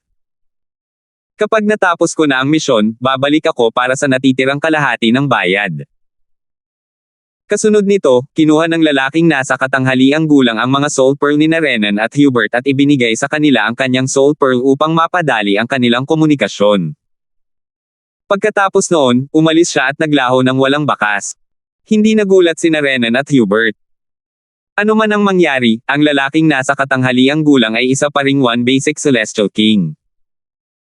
Bukod pa rito, dahil ang lalaking nasa katanghaliang gulang ay mula sa Blood Skull Gang, tiyak na mas malakas siya kaysa sa ordinaryong one basic Celestial King sa Profound Nether Mansion. Kung isasantabi ang lahat, ang mga batas at lalim na naunawaan niya ay walang dod ang mas mataas sa karaniwan dahil ang Blood Skull Gang ay nagtataglay ng maraming celestial methods at divine abilities na naglalaman ng iba't ibang batas. Sa sandaling ito, tumingin si Hubert kay Renan at nagtanong, ano ang gagawin natin kung hindi aalis si Alvin sa sekta? Kung mangyari iyon, kahit ang Blood Skull Gang ay walang paraan para patayin siya, tama ba? Sa pagkakaalam ko, simula nang dumating siya sa sekta, isang beses lang siyang umalis ng kanyang tirahan para pumunta sa library. Natatakot ako na hindi magiging madali para sa atin na akitin siya palabas ng sekta. Kahit na maakit mo siya palabas, malamang ay hihilingin niya sa iyong Panginoon na magpadala ng ilang tauhan kasama niya para sa proteksyon. Dahil dyan, maaaring hindi siya mapatay ng mamamatay tao. Huwag kang mag-alala, walang pakundangan at may kumpiyansang sabi ni Renan, malapit na niyang iwan ang sekta. Paano mo nalaman? Nag-aalin lang ang tanong ni Hubert. Sikreto lang yan, sabi ni Renan bago siya lumipad ng may misteryosong ngiti sa mukha. Sa kabilang banda, umalis din si Hubert sa kagubatan ngunit may hindi pagkagustong ekspresyon sa kanyang mukha. Galit na galit siya sa kung paano siya pinapanatili ni Renan na manghula. Ano man ang mangyari, sinagot niya ang kalahati ng gastos sa pagkuha ng isang mamamatay tao mula sa Blood Skull Gang para patayin si Alvin. Pagkalipas ng 3 araw. Sa lambak kung saan ang mga tunay na disipulo at panloob na disipulo ng Simplicity Celestial Sect ay naigal-inang at nanirahan. Isang lalaking nasa katanghaliang gulang na nakasuot ng uniforme ng isang inner disciple ang nakatayo sa labas ng tirahan ni Alvin at sumigaw, Alvin. Si Alvin, na nauunawaan ang pillaging profundity ng batas ng apoy, ay nagulat sa biglaang kaguluhan. May naghahanap ba sa akin? Naguguluhan na lumabas ng silid si Alvin at nakita ang lalaking nasa katanghaliang gulang na nakatayo malapit sa pasukan ng kanyang tunay na tirahan ng mga disipulo. May maitutulong ba ako sa iyo? Kanina, bago ako pumasok sa estate ng sect, may naghagi sa akin ng sulat mula sa malayo, sabi ng lalaking nasa katanghaliang gulang habang inaabot ang isang sulat kay Alvin. Malinaw na nakasulat sa sobra na ang sulat ay para kay Alvin. Nakakailang paraan ng paghahatid ng mensahe. Kumunat ang noo ni Alvin nang tingnan niya ang sulat. Matagal-tagal na rin mula nang makarating siya sa Devata Realm, ang spirit overarching heaven, ngunit ito ang unang pagkakataon na nakatagpo siya ng isang taong naghahatid ng mga sulat sa pamamagitan ng sinaunang paraan. Nagtanong siya, kilala mo ba ang taong naghatid ng sulat? Hindi ko nakita ang mukha niya. Umiling ang lalaking nasa katanghaliang gulang. Base sa voice transmission na ipinadala niya, isa itong lalaki.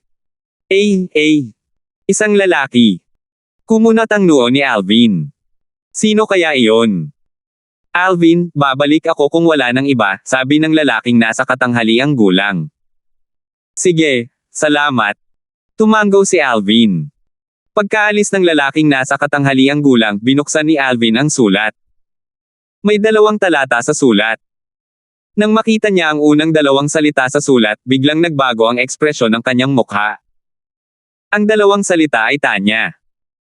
Ang sulat ay nagsasabing 10,000 milya sa silangan ng lupain ng Simplicity Celestial Sect, sa itaas ng bukid at lawa. Mag-isa kang pumunta roon. Kung may matuklasan akong kasama mo, hindi mo lang ako makikita, mamamatay din siya. Tanya. Nag-aalala na si Alvin simula nang mawala si Tanya. Mas lalo siyang nag-alala matapos mabasa ang liham na ito. Tanya. Dinukot siya, at gusto akong makilala ng kidnapper. Halatang may nakatago siyang plano. Malamang hindi nga alam ni Tanya kung nasaan ako. Kahit alam niya, hindi niya ito kailanman ihahayag. Gayunpaman, paano nalaman ng taong ito ang tungkol kay Tanya? Kasama ba talaga niya ito? Bagamat balisa si Alvin, hindi nawala ang kanyang katwiran. Matapos huminga ng malalim, nagawa niyang kumalma. Kasama man niya si Tanya o hindi, anuman ang kanyang intensyon, kailangan ko pa ring umalis. Bagamat naramdaman ni Alvin na malabong dinukot si Tanya at malamang na inaakit lamang siya palabas ng ari-arian ng Simplicity Celestial Sect para sa masasamang dahilan, hindi niya ito tinangka. Tutal, maliit ang posibilidad na tunay ngang banihag ng taong iyon si Tanya. Sa oras na iyon, kung hindi siya sisipot, tiyak na sasaktan ng taong iyon si Tanya. Walang duda na mayroon siyang masamang intensyon dahil nagpupumilit siyang makipagkita ako sa kanya ng mag-isa. Kailangan kong mag-ingat. Hindi na nag-aksaya ng oras si Alvin. Nilisan niya ang lambak kung saan naninirahan ang mga tunay na disipulo at mga panloob na disipulo at tumungo sa silangan. Pagkaalis ni Alvin, isang figure ang lumabas mula sa tirahan ng isa sa mga panloob na disipulo. Ito ay walang iba kundi si Renan, ang ikatlong direktang disipulo ni Lucas, ang pinuno ng sekta ng Simplicity Celestial Sect. Isang malapad na ngiti ang makikita sa kanyang mukha habang bumubulong siya sa kanyang sarili, nakuha niya ang pain. Ang Blood Skull Gang ay tunay na naaayon sa reputasyon nito. Nag-iisip ako ng mga paraan para maakit siya palabas ng sekta, ngunit napakadali lang itong nagawa ng Blood Skull Gang. Iniisip ko kung ano ang nakasulat sa sulat. Batay sa kanyang mga salita, tila alam niyang may paraan ang Blood Skull Gang para maakit si Alvin palabas ng sekta, ngunit hindi niya alam ang mga detalye. 3 araw na ang nakalipas, naging lubos ang kumpiyansa ni Renan sa harap ni Hubert dahil nakausap na niya si Luis noon pa man. Sinabi sa kanya ni Luis na ang mamamatay tao ng Blood Skull Gang ay may paraan para akitin si Alvin palabas ng sekta ng mag-isa. Umalis na siya. Malamig na kumislap ang mga mata ni Renan habang ipinapalam niya sa assassin mula sa Blood Skull Gang ang pag-alis ni Alvin sa pamamagitan ng Communication Celestial Talisman. Kasabay nito, nakuha niya ang pain. Sa isang kagubatang bato mga 50,000 milya sa silangan ng ari-arian ng Simplicity Celestial Sect, ang payat at nasa katanghaliang gulang na lalaking nakaitim na nakaupo sa isang higanteng bato ay nagmulat ng kanyang mga mata nang lumitaw ang isang mapang akit ng ngiti sa kanyang mukha. 3,054. Ang 10,000 halimaw sa langit, tulad ng espiritong namamahalang langit, ay isa sa 81 Devata Realms. Ang pagkakaiba ay mahigit 70% ng mga naninirahan sa 10,000 halimaw sa langit ay mga celestial beast. Ito ay dahil sa puot na kinikimkim ng 10,000 halimaw sa langit laban sa mga tao at iba pang anyo ng buhay. Kung makakasalubong ng mga halimaw ang mga tao o iba pang anyo ng buhay, hindi sila mag-aatubiling pumatay. Sa kabilang banda, ang Spirit Overarching Heaven ay medyo mapayapa. Ang mga tao at ang celestial beast ay magkasamang nabuhay ng may kapayapaan. Bukod sa palasyo ng emperador ng langit sa 10,000 halimaw sa langit, ang angkan ng dragon ay isa pang pangunahing puwersa sa 10,000 halimaw sa langit. Ang patriarka ng angkan ng dragon ay isang 10 direksyon na celestial emperor at isang may titulong emperador ng langit. Sa lakas, hindi siya gaanong mahina kaysa sa emperador ng langit ng 10,000 halimaw sa langit. Bukod sa patriarka, marami ring mga powerhouse sa angkan ng dragon. Ang kanilang pag-iral ang pundasyon at gulugad ng angkan ng dragon, na nagpapahintulot sa angkan ng dragon na mapanatili ang mataas na katayuan sa 10,000 halimaw sa langit. Ang lupain ng angkan ng dragon ay matatagpuan sa isang malawak na kapatagan na tinatawag na sinaunang kapatagan ng dragon. Ang buong kapatagan ay pag-aari ng angkan ng dragon gaya ng ipinahihiwatig ng pangalan nito. Kadalasan, ang ibang mga celestial beast ay hindi lumalapit dito. Swoosh! Swoosh! Sa sandaling ito, 2 figure ang lumabas mula sa panloob na bahagi ng Ancient Dragon Plane patungo sa panlabas na bahagi na parang kidlat na itim at puting kidlat. Sa isang kisap mata, nawala sila mula sa Ancient Dragon Plane. Maya-maya pa, isang kulay abong figure ang lumitaw mula sa ere sa ibabaw ng panlabas na bahagi. Ang figure ay pagmamayari ng isang matandang lalaki na nakasuot ng mahabang kulay abong damit. Matangkad siya at matipuno ang pangangatawan. Sa sandaling ito, makikita ang bahid ng kawalan ng magawa sa kanyang mga mata. Swoosh! Swoosh! Kasabay ng pagkumpas ng kanyang mga kamay, isang celestial talisman ang lumitaw sa kanyang kamay. Kasunod nito, nagsimula itong magliyab bago nag-iba bilang isang pitong kulay na sinag ng liwanag na sumikat paitaas sa kalangitan. Halos kasabay nito, ang kawalan sa di kalayuan ay tila marahas na umalangaw-ngaw.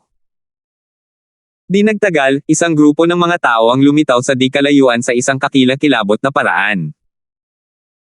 Ang grupo ay binubuo ng 11 tao, at ang kanilang pinuno ay isang lalaking nasa katanghaliang gulang. Lahat sila ay nakasuot ng mga baluti na pilak, at ang baluti ng lalaking nasa katanghaliang gulang ang malinaw na pinakamatibay. Elder 13. Nang makita ng nasa katanghaliang gulang na lalaki ang matanda, dali-dali itong yumoko. Dali-daling sumunod ang 10 iba pa. Nakita mo ba yung 2 batang kakaalis lang? Tanong ng matanda habang nakatingin sa lalaking nasa katanghaliang gulang. Umiling ang lalaking nasa katanghaliang gulang. Nakaramdam ng matinding pagkadismaya ang matandang lalaki bago nagpatuloy sa pagsasalita ang nasa katanghaliang gulang na lalaki habang nakaturo patimog, bagamat hindi ko sila nakita, nakaramdam ako ng 2 alon ng celestial origin energies kanina. Papunta sila roon. Nang matapos magsalita ang lalaking nasa katanghaliang gulang, ang matandang lalaki ay naglaho na parang multo. Pagkaalis ng matandang lalaki, umiling ang lalaking nasa katanghaliang gulang at bumulong sa sarili, mukhang ang mga umalis ay ang mga maliliit na bata. Nang marinig ang mga salitang ito, isa sa mga lalaki ang nagtanong ng may kuryosidad, "Kapitan, alam mo ba kung sino ang mga taong hinahanap ni Elder 13? Hindi mo ba narinig yan?" Ilang taon na ang nakalilipas, ang pinakabatang nakatatanda sa ating angkan ng dragon, si Elder G. Siang, ay nagdala ng 2 bagong miyembro mula sa makamundong kaharian. Sumagot ang lalaking nasa katanghaliang gulang na may kasamang tanong. "Oo, ginawa ko." Sabi ng binata, sinasabing sila ay mga banal na dragon na may 8 kuko sa mundong ito. Matapos makapasok sa ating dragon cleansing pool, mukhang mag-e-evolve sila bilang mga banal na dragon na may 9 na kuko. Talagang napakagaling nila. Kahit wala pa sila sa 100 taong gulang, mga celestial duke na sila. Ang isa sa kanila ay nakaunawa na ng 4 na lalim mula sa batas ng tubig habang ang isa naman ay nakaunawa na ng 3 lalim mula sa batas ng pagkawasak. Bagamat ang huli ay nakaunawa lamang ng 3 lalim, ang isa sa mga lalim ay naunawaan na sa unang yugto. Dahil dito, ang lakas ng pakikipaglaban ng huli ay mas malaki kaysa sa una. Patuloy niyang sinabi, pareho silang pambihirang mga henyo na maaaring lumilitaw lamang sa angkan ng dragon ng 10,000 Beast Heaven minsan sa bawat 10,000 taon. Hindi nakakapagtaka na pinahahalagahan sila ni Lord Patriarch at inatasan ang Elder 13 ng responsibilidad na bantayan sila. Pagkatapos niyang magsalita, biglang nanlaki ang kanyang mga mata sa takot nang mapagtanto niya ito. Tiningnan niya ang lalaking nasa katanghaliang gulang ng may gulat at nagtanong, "Kapitan, sila ba ang tinutukoy ni Elder 13 kanina?" "Siyempre naman," sabi ng lalaking nasa katanghaliang gulang na may mapait na ngiti, base sa ekspresyon ni Elder 13, mukhang nawala niya ang mga ito dahil sa kanyang kapabayaan. Bumantong hininga siya habang patuloy na sinasabi, "Sana mahanap sila ni Elder 13. Kung hindi, bukod kay Elder 13, kahit kami, ang mga patrolya sa hangganan, ay parurusahan kung may mangyari sa kanila." Samantala, ang matandang lalaking nakaabong damit ay umalis sa sinaunang kapatagan ng dragon at tumungo patimog. Hinanap niya ang bawat pulgada ng lugar ngunit wala siyang nakita. Malungkot ang kanyang ekspresyon habang walang magawa niyang binulong sa sarili, simula nang maging celestial duke silang 2, tuloy silang nagtangkang tumakas. Napigilan ko sila sa mga huling pagkakataon. Sa pagkakataong ito, sandali lang akong naging pabaya, ngunit nakatakas sila. Sana ay maayos sila. Kung hindi, paano ko ito ipapaliwanag kay Lord Patriarch? Kasabay nito, mga 10,000 milya hilagang silangan ang kinaroroonan ng matandang lalaking nakaabong damit, 2 figure ang dahan-daang huminto. Isa sa kanila ay matangkad at ang isa naman ay pandak. Ito ay isang binata at isang dalaga. Nakasuot ng purong itim ang binata. Nakaukit ang kanyang mukha, at malamig ang kanyang ekspresyon. Matangkad at maskulado siya, parang toring bakal kapag nakatayo siya nang hindi gumagalaw. Sa kabilang banda, ang dalaga ay nakasuot ng puting damit. Maganda ang kanyang itsura ngunit hindi gaanong kaseryoso. May taas siyang humigit kumulang 180 centimeters, mas matangkad kaysa sa karamihan ng mga babae. Mukha siyang malakas at malusog. Gayunpaman, habang nakatayo sa tabi ng binata na nakaitim na halos 2 metro ang taas, medyo maliit ang kanyang itsura. Bagamat maluwag ang kanyang damit, hindi nito lubos na natatakpan ang kanyang kurbadong katawan. Kitang-kita ang kanyang mahahabang binti kahit sa ilalim ng kanyang damit. Sa sandaling ito, nakahinga ng maluwag ang binata na nakaputi at sinabing, sa tingin ko nawala na natin siya. Pagkatapos, lumingon siya sa binata na nakaitim at nagtanong, Little Black, naka-contact mo na ba si Little Gold? Sabi ng binata na nakaitim nang may kislap sa mga mata, nandoon na siya. Kailangan lang nating pumunta roon ngayon. Napaka-komportable ng buhay niya. Walang laging nagbabantay sa kanya, at pwede siyang umalis kahit kailan niya gusto, mahinang bulong ng dalagang nakaputi habang sinusundan ang binata na nakaitim. Parang 2 kidlat, muli nilang sinakop ang kalangitan, patungong timog. Habang naglalakbay ang 2 patimog, hinahanap pa rin sila ng Elder 13 ng angkan ng dragon. Pagkalipas ng 3 araw. Sa isang tiwangwang na lungsod na puno ng mga guho sa desyerto. Isang hubog na gininto ang figure ang makikitang nakatayo sa ibabaw ng mga guho. Isa itong dalagang nakasuot ng gininto ang damit. Matangkad ang kanyang mga anyo, at maganda ang kanyang itsura kahit walang makeup. Dahil sa kanyang kagandahan, hindi niya mapapansin ang paligid. Bukod pa rito, medyo matangkad siya, na may taas na 175 centimeters. Bigla na lang lumingon ang mga mata niya pahilaga. Nandito na sila. Swoosh! 2 figure ang makikitang papalapit sa di kalayuan. Habang papalapit sila, nakita niya na ang 2 figure ay pag-aari ng isang binata na nakaitim at isang dalagang nakaputi. Munting puti. Munting itim. Tuwang-tuwa na sigaw ng dalagang nakasuot ng gininto ang damit nang makita niya ang 2 figure. Isang malapad na ngiti ang makikita sa kanyang mukha habang lumilipad siya patungo sa kanila. Nakangiting sabi ng dalagang nakaputi, Little Gold, matagal na. Mas gumanda ka na naman. Little White, masasabi ko rin iyan para sa iyo. Hindi ko maintindihan. Kambal kayo ni Little Black, pero bakit ang ganda-ganda ninyo kung ganito siya kapangit? Sabi ng dalagang nakasuot ng gininto ang damit habang nakatingin sa binata na nakasuot ng itim mula sa gilid ng kanyang mga mata. Kumaibat ang sulok ng bibig ng binata na nakaitim habang tinatitigan niya ang binata na nakaitim. Tila lalong tumindi ang kanyang malamig at madaling lapitan na aura nang sabihin niya, kahit mas maganda ka na ngayon, ang iyong dibdib ay kasing patag pa rin ng dati. Maaaring isipin pa ng mga hindi nakakaalam na isa kang lalaki. Bihira para sa kanya na magsalita ng ganito karaming salita ng sabay-sabay. Malapit nang magwala ang dalagang nakasuot ng gininto ang damit nang mabilis na lumapit ang dalagang nakasuot ng puting damit para patahimikin ang sitwasyon. Sige. Matagal na tayong hindi nagkikita. Bakit kailangan niyong gawin ito agad pagkakita natin? Huwag niyong kalimutan kung bakit tayo nagtipon ngayon. Ang binata na nakaitim at ang binata na nakagininto ang nakatitig sa isa't isa ay nag-iwas ng tingin nang marinig ang huling mga salita ng dalaga na nakaputing nakaputa. Tinanong ng dalagang nakasuot ng gininto ang damit, si Little Gold, si Little White, ang dalagang nakasuot ng puti, Little White. Sa tingin mo ba ay nasa St. Province Realm pa rin sina Brother Alvin at Sister Kelly pagkatapos ng lahat ng mga taon? Kailangan nating umalis kahit wala na sina Brother Alvin at Sister Kelly sa St. Province Realm. Mga Celestial Duke tayo kaya hindi natin kailangang matakot sa secular na krama ng mundo. Sagot ni Little White.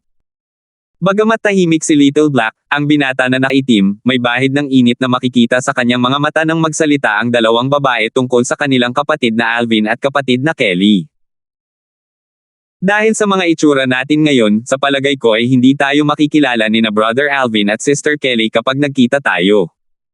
Bulong ni Little Gold. 3055. Sa espiritong namamahala sa katimugang langit ng teritoryo ng kalangitan. Sa isa sa mga rehiyong nasa ilalim ng kontrol ng Profound Nether Mansion.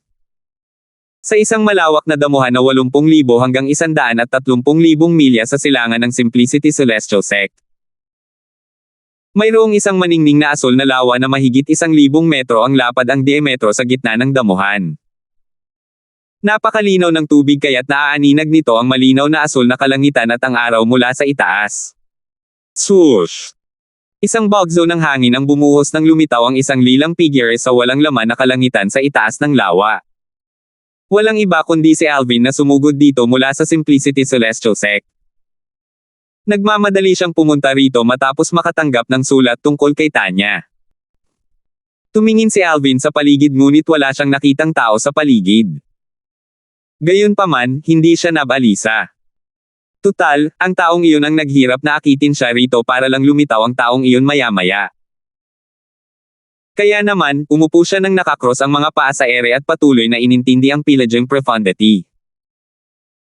Sa tulong ng Chaos Divine Flame, nakagawa siya ng napakalaking pag-unlad sa pag-intindi sa Pillaging Profundity ng batas ng apoy. Sa bilis ng pag-unawa ko sa Pillaging Profundity, dapat ay kaya ko na itong matutunan sa loob ng 6 na buwan, naisip ni Alvin sa sarili. Natural lang, ang ibig niyang sabihin sa pag-unawa sa Pillaging Profundity ay ang pag-unawa nito hanggang sa pinakasimpleng yugto. Mula sa King Grade Celestial Method, ito ang pinakamataas na yugto na kaya niya itong maunawaan. Sa kabila ng pag-unawa sa Pillaging DPT, alerto pa rin si Alvin. Pinalawak niya ang kanyang banal na kamalayan habang iniintindi niya ang Pillaging DPT. Dahil dito, magkakaroon siya ng sapat na oras para mag-react kung may lalapit sa kanya. Natural lang, ito ay sa kondisyon na ang cultivation base ng tao ay hindi gaanong mas mataas kaysa sa kanya. Samantala, balik tayo sa Simplicity Celestial Sect. 2 tao sa sekta ang abala rin.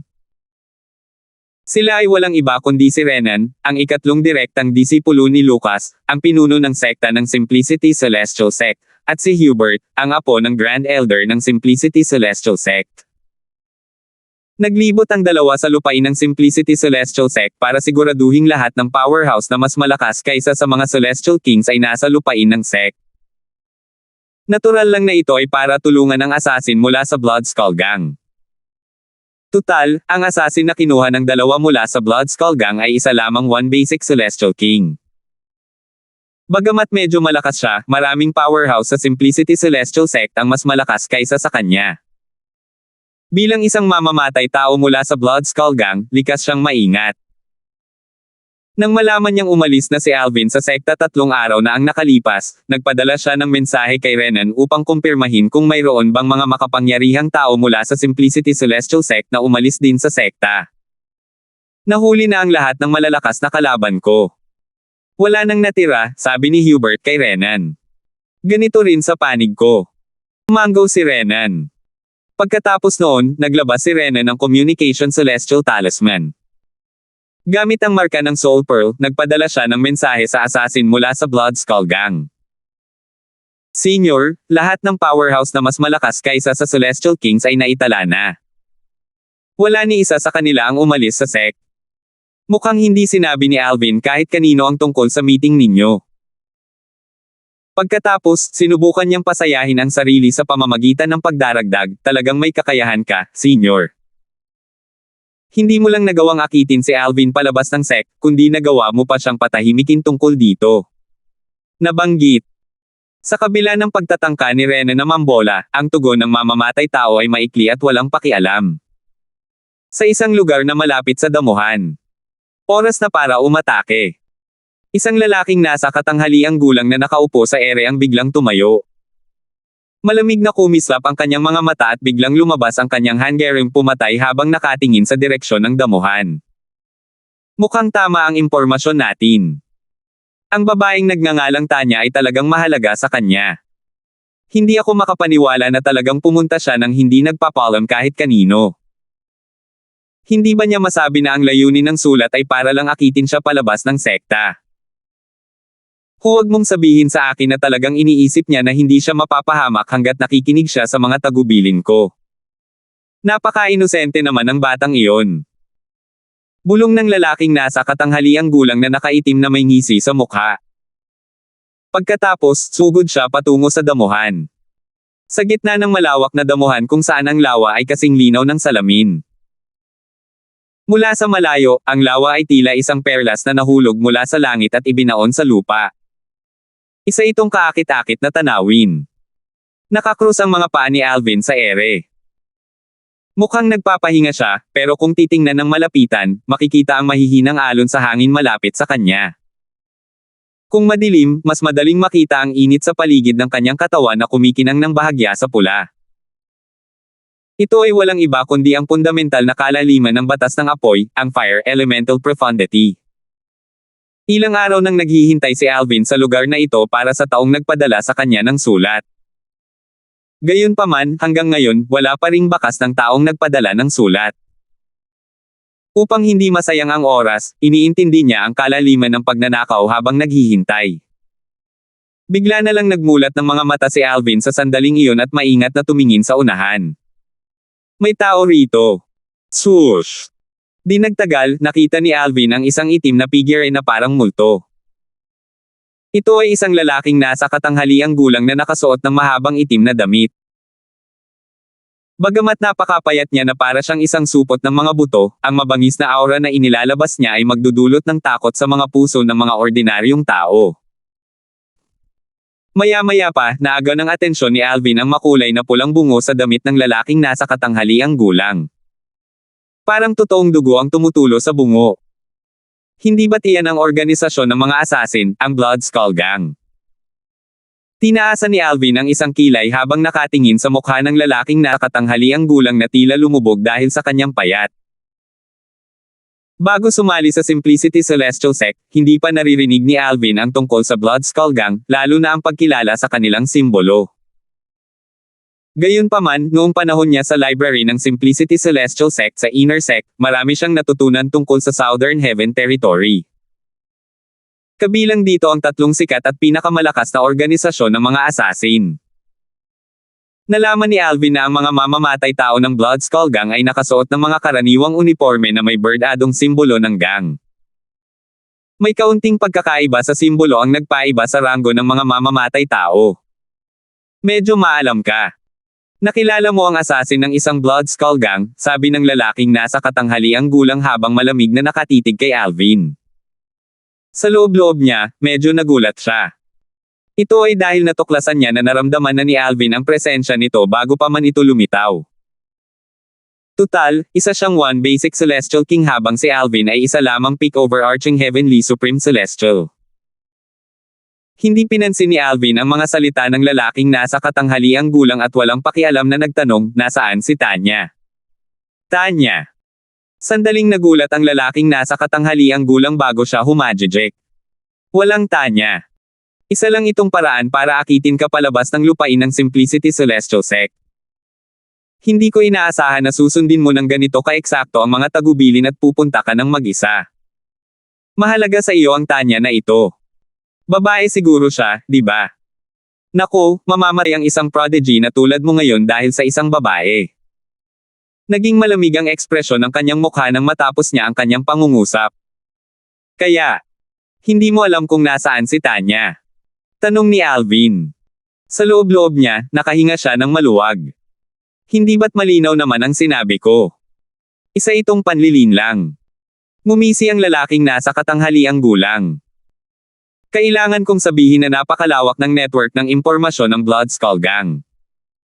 Nalaman mo pa nga ang tungkol kay Tanya, walang pakialam na sabi ni Alvin. Pagkatapos, nagtanong siya, maaari mo bang sabihin sa akin kung sino ang kumuha sa Blood Skull Gang para patayin ako? Sa pagkakaalam ko, hindi madaling gamitin ang serbisyo ng Blood Skull Gang. Hindi lahat ay kwalipikado. Marami ka talagang alam. Tiningnan ng lalaking nasa katanghaliang gulang si Alvin na parang isa siyang patay na naglalakad at sinabing, walang masama kung sasabihin ko ito sa iyo dahil mamamatay ka rin naman. Sa kasamaang palad, ang Blood Skull Gang ay may mga patakaran kaya mamamatay ka lang dala ang iyong kuryosidad at panghihinayang. Pagkasabi niya, isang nakakatakot na enerhiya ang lumabas sa kanyang katawan, at nagsimulang umalingaw-ngaw ang hangin sa paligid niya. Ang intensyong pumatay na nagmumula sa kanyang katawan ay nakakatakot. Swoosh! Swoosh! Sa isang kisap mata lamang, ang nasa katanghaliang gulang ay lumitaw sa harap ni Alvin na parang isang multo.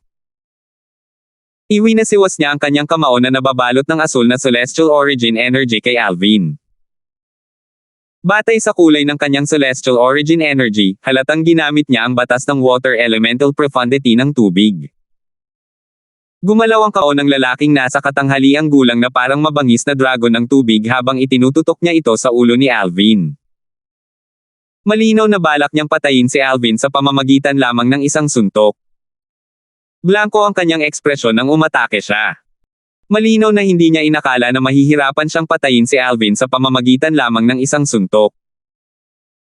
Gayunpaman, sa sumunod na sandali, nanlaki ang mga mata ng lalaking nasa katanghaliang gulang sa gulat, at ang kanyang ekspresyon ay lubhang nagbago.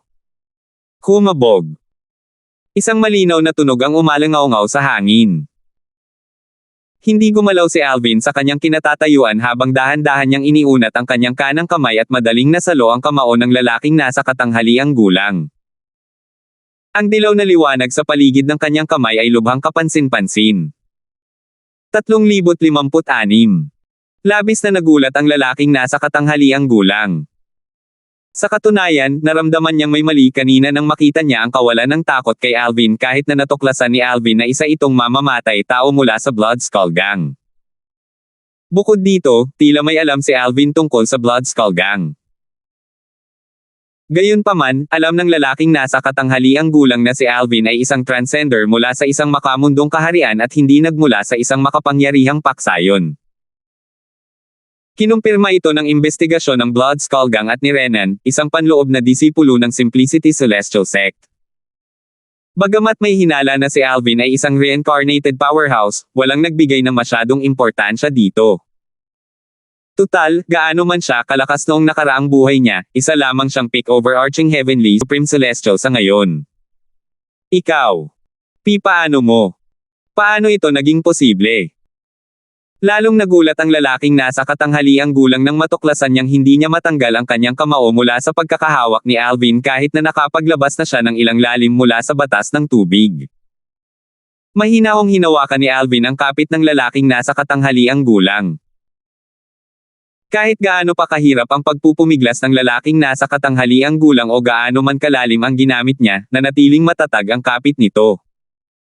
Maya-maya, napangiti si Alvin habang pinagmamasdan ang walang saysay na pagpupumiglas ng lalaking nasa katanghaliang gulang. Naiinip niyang hinaila pataas ang kamao ng lalaking nasa katanghaliang gulang. Umalangaw-ngaw sa hangin ang tunog ng pagkapunit ng laman habang hinihila ni Alvin ang braso ng lalaking nasa katanghaliang gulang mula sa kanyang katawan bago niya itinapon ang naputol na braso. Tubig. Isang tunog ng pagtalsik ang umalangaw-ngaw mula sa lawa nang mahulog sa lawa ang naputol na braso ng lalaking nasa katanghaliang gulang. Kumalat ang mga galamay ng pulang dugo sa tubig na nagbigay kulay pula dito.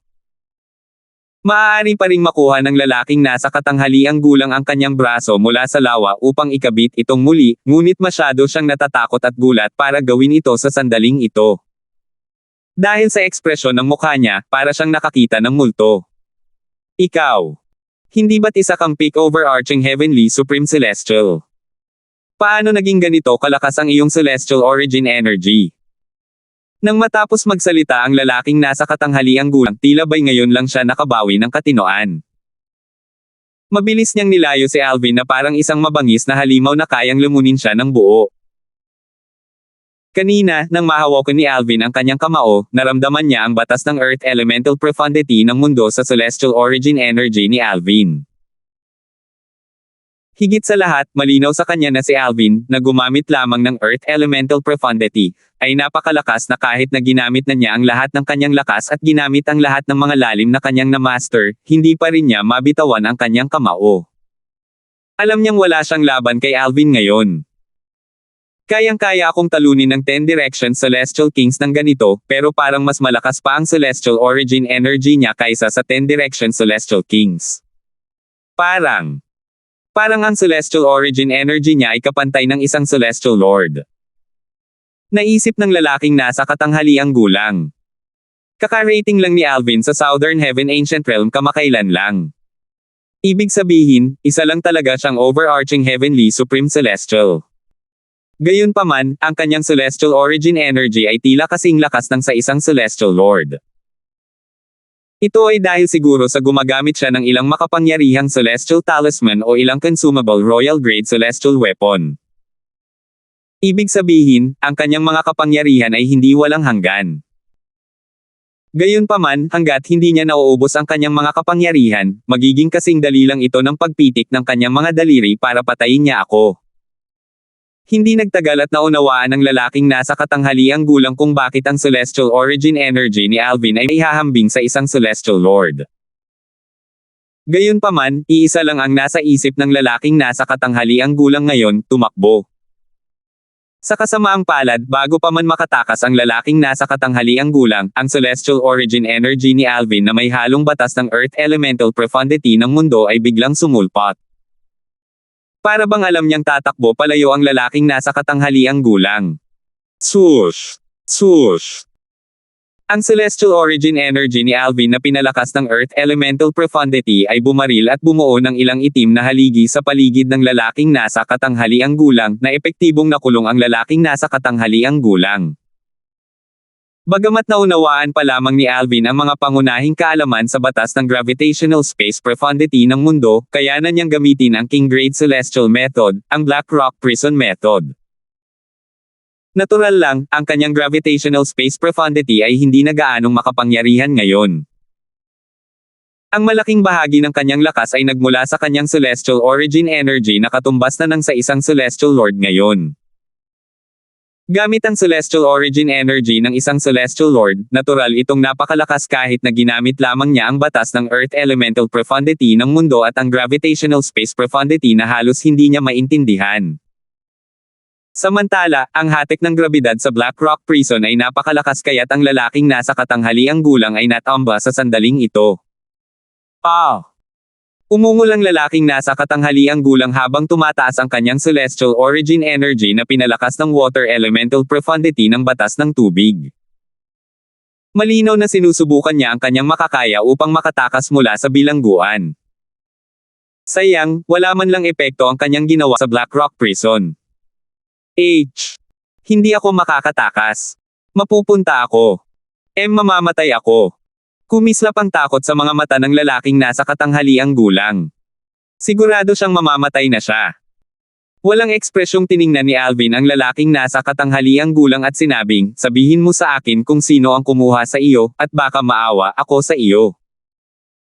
Tutal, bilang isang mamamatay tao, ginagawa mo lang ang trabaho mo. Taliwas sa inaasahan ni Alvin, ang ekspresyon ng lalaking nasa katanghaliang gulang ay biglang naging kalmado, at isang mapang-uyam na ngiti ang sumilay sa kanyang mukha.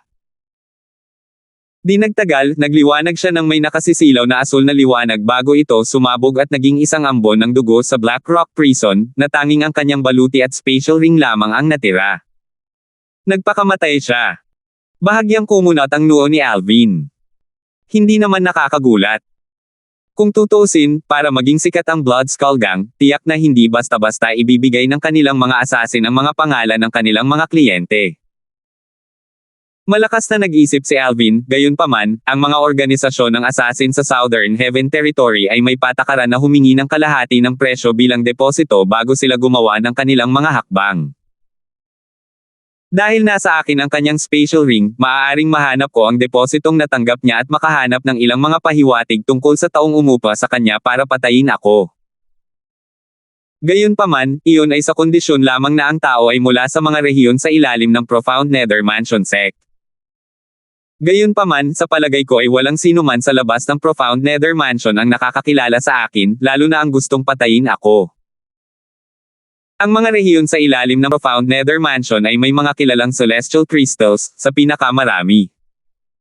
Ang isang organisasyon tulad ng Blood Skull Gang ay hindi kulang sa mga kilalang celestial crystals. Nangangahulugan ito na ang taong iyon ay malamang na gumamit ng iba pang mga bagay para umupa sa assassin. Patuloy na bumulong si Alvin sa kanyang sarili, at naisip, bagamat may ilang taong pinatay ko sa Southern Heaven Ancient Realm na may pambihirang pinagmulan, walang paraan para malaman ng mga puwersa sa likod nila na ako ang mamamatay tao. Kaya naman, imposibleng kumuha ang mga taong iyon ng isang mamamatay tao para patayin ako. Malamang na ang taong kumuha sa mamamatay tao ay mula sa Simplicity Celestial Sect. Sa pag-iisip na ito, isang pangalan ang lumitaw sa isip ni Alvin, si Renan. Nakilala niya si Renan, ang ikatlong direktang disipulo ni Lucas, ang pinuno ng sekta ng Simplicity Celestial Sect, noong una siyang dumating sa sekta. Batay sa mga salita ng iba pang mga panloob na disipulo, si Renan ay isa sa mga kandidato na isinasaalang-alang para sa huling posisyon ng isang tunay na disipulo bago pa ako mabigyan ng pwesto. Nang makilala ko siya, nakita ko ang kanyang paninibugho at puot. Maaari kayang siya ang kumuha ng assassin mula sa Blood Skull Gang. Gayunpaman, paano niya nagawang kumuha ng assassin mula sa Blood Skull Gang? Napakapili ng gang sa kanilang mga kliyente, kung tutuusin. Taglay ang lahat ng mga tanong na ito sa isip, bumalik si Alvin sa ari-arian ng Simplicity Celestial Sect. Kapag bumalik ako sa sect, hahanapin ko ang pinuno ng sect. Marahil, may ilang mga bagay sa spatial ring ng assassin na matutukoy niya kung ang mga ito ay kay Renan. Gamit iyon, matutukoy ko kung si Renan ang salarin. Sa kabila ng pagiging direktang mga disipulo ng pinuno ng sekta ng Simplicity Celestial Sect, alam ni Alvin na si Renan ay may katamtamang talento kumpara sa iba pang direktang mga disipulo ni Lucas.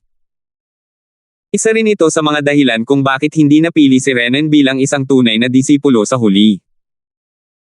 Tiwala si Alvin na hindi pa protektahan ni Lucas si Renan kung si Renan nga talaga ang salarin. Kahit na pribado man o hayagan ang pakikitungo ni Lucas kay Renan, sigurado si Alvin na hindi hahayaan ni Lucas na hindi mapaparusahan si Renan kung mapatunayang nagkasala si Renan. Kung si Alvin ay isa lamang ordinaryong inner disciple mula sa Simplicity Celestial Sect, maaaring wala sanang pakialam si Lucas.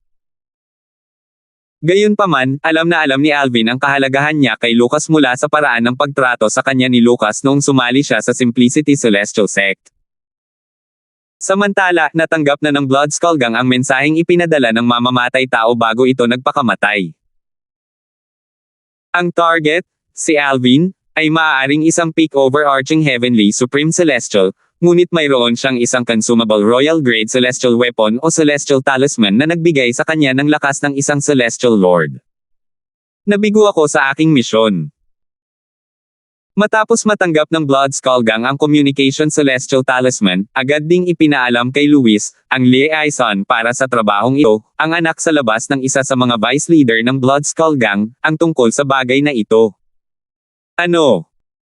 Si Alvin ay nagtataglay ng isang nauubos na Royal Grade Celestial Weapon o isang Celestial Talisman na nagbigay sa kanya ng lakas ng isang Celestial Lord. Natigilan si Luis. Natural lang, hindi niya inaasahan na si Alvin ay magkakaroon ng ganoong bagay. Mas malamang ngayon na siya ang reinkarnasyon ng isang Celestial. Bukod dito, tiyak na kahanga-hanga siya sa kanyang nakaraang buhay. Tiyak na nabawi niya ang kanyang mga alaala at nagawang makuha ang lahat ng mga pambihirang bagay na ito mula sa kanyang nakaraang buhay. Sa palagay ni Luis, ang nauubos na Royal Grade Celestial Weapon o Celestial Talisman ni Alvin na maaaring magbigay sa kanya ng mga kapangyarihan ng isang Celestial Lord ay tiyak na isang bagay na naiwan ni Alvin sa kanyang nakaraang buhay. Bukod dito, sigurado siyang si Alvin ay hindi lamang reinkarnasyon ng isang Celestial Lord, kundi si Alvin ay tiyak na reinkarnasyon ng isang pambihirang Celestial Lord. 3,057. Sa lupain ng Simplicity Celestial Sect sa isa sa mga rehiyon na nasa ilalim ng kontrol ng Profound Nether Mansion. Sa isang liblib na lambak, sina Renan at Hubert ay nakaupo sa harap ng isang mesang bato habang naghihintay ng mensahe mula sa mamamatay tao ng Blood Skull Gang upang ipaalam sa kanila ang pagtatapos ng kanyang misyon. Bakit ang tagal niya? Kumunat ang noo ni Hubert. Dahil sa lakas niya, madali lang para sa kanya na patayin si Alvin. Dapat ay nagpadala na siya sa atin ng mensahe ngayon para ipaalam sa atin ang pagtatapos ng trabaho. Sang-ayon ako. Kahit na nakumpirma ko na ang bagay na ito sa kanya, posible kayang nag-iingat siya at naglalaan ng oras para siguraduhing walang kasama si Alvin. Malakas na haka-haka ni Renan. Posible yan. Bakit hindi mo na lang siya padalhan ng isa pang mensahe at himukin siyang tapusin agad ang trabaho? Mungkahi ni Hubert. Bahagyang tumango si Renan. Naghintay si Hubert habang nagpadala ng mensahe si Renan sa mamamatay tao mula sa Blood Skull Gang. Bigla niyang napansin ang malaking pagbabago sa ekspresyon ng mukha nito.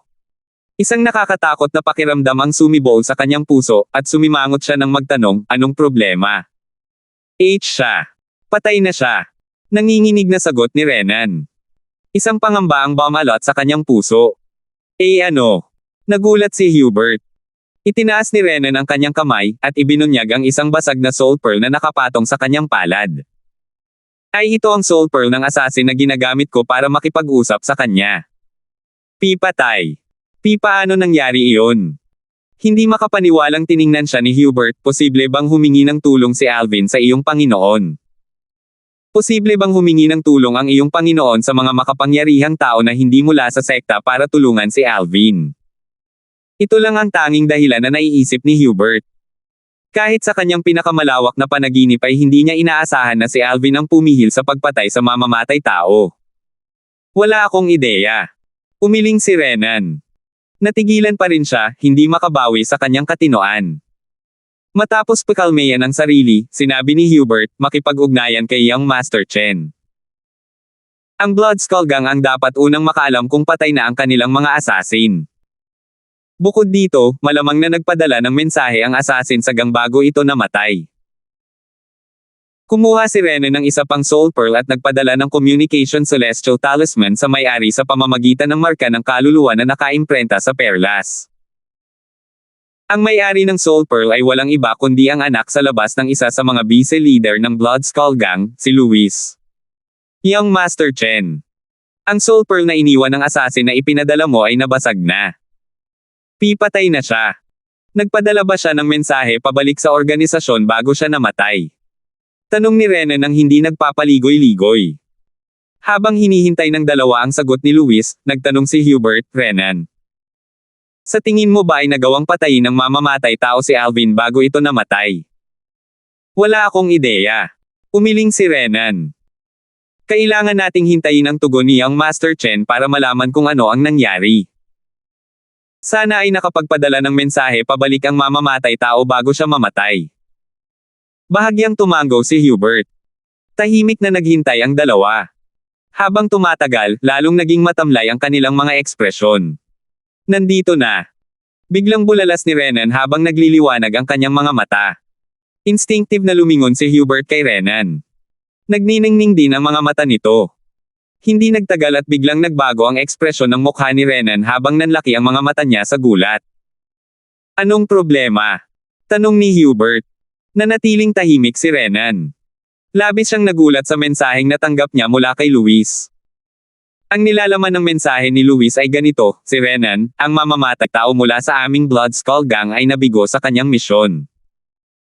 Batay sa mga patakaran ng aming organisasyon, ang misyon ay magpapatuloy at ang aming presyo ay mababawasan ng kalahati. Dahil ang namatay na mamamatay tao ay nakatanggap ng kalahati ng presyo, hindi mo na kailangang magbayad. Mag-aayos kami ng isa pang mamamatay tao upang alagaan si Alvin. Gayunpaman, kakailanganin namin ang iyong kooperasyon kung kinakailangan. Young Master Chen, alam mo ba kung sino ang pumatay sa assassin? Napatay ba siya ng isang makapangyarihang tao mula sa Simplicity Celestial Sect? Tanong ni Renan. Hindi.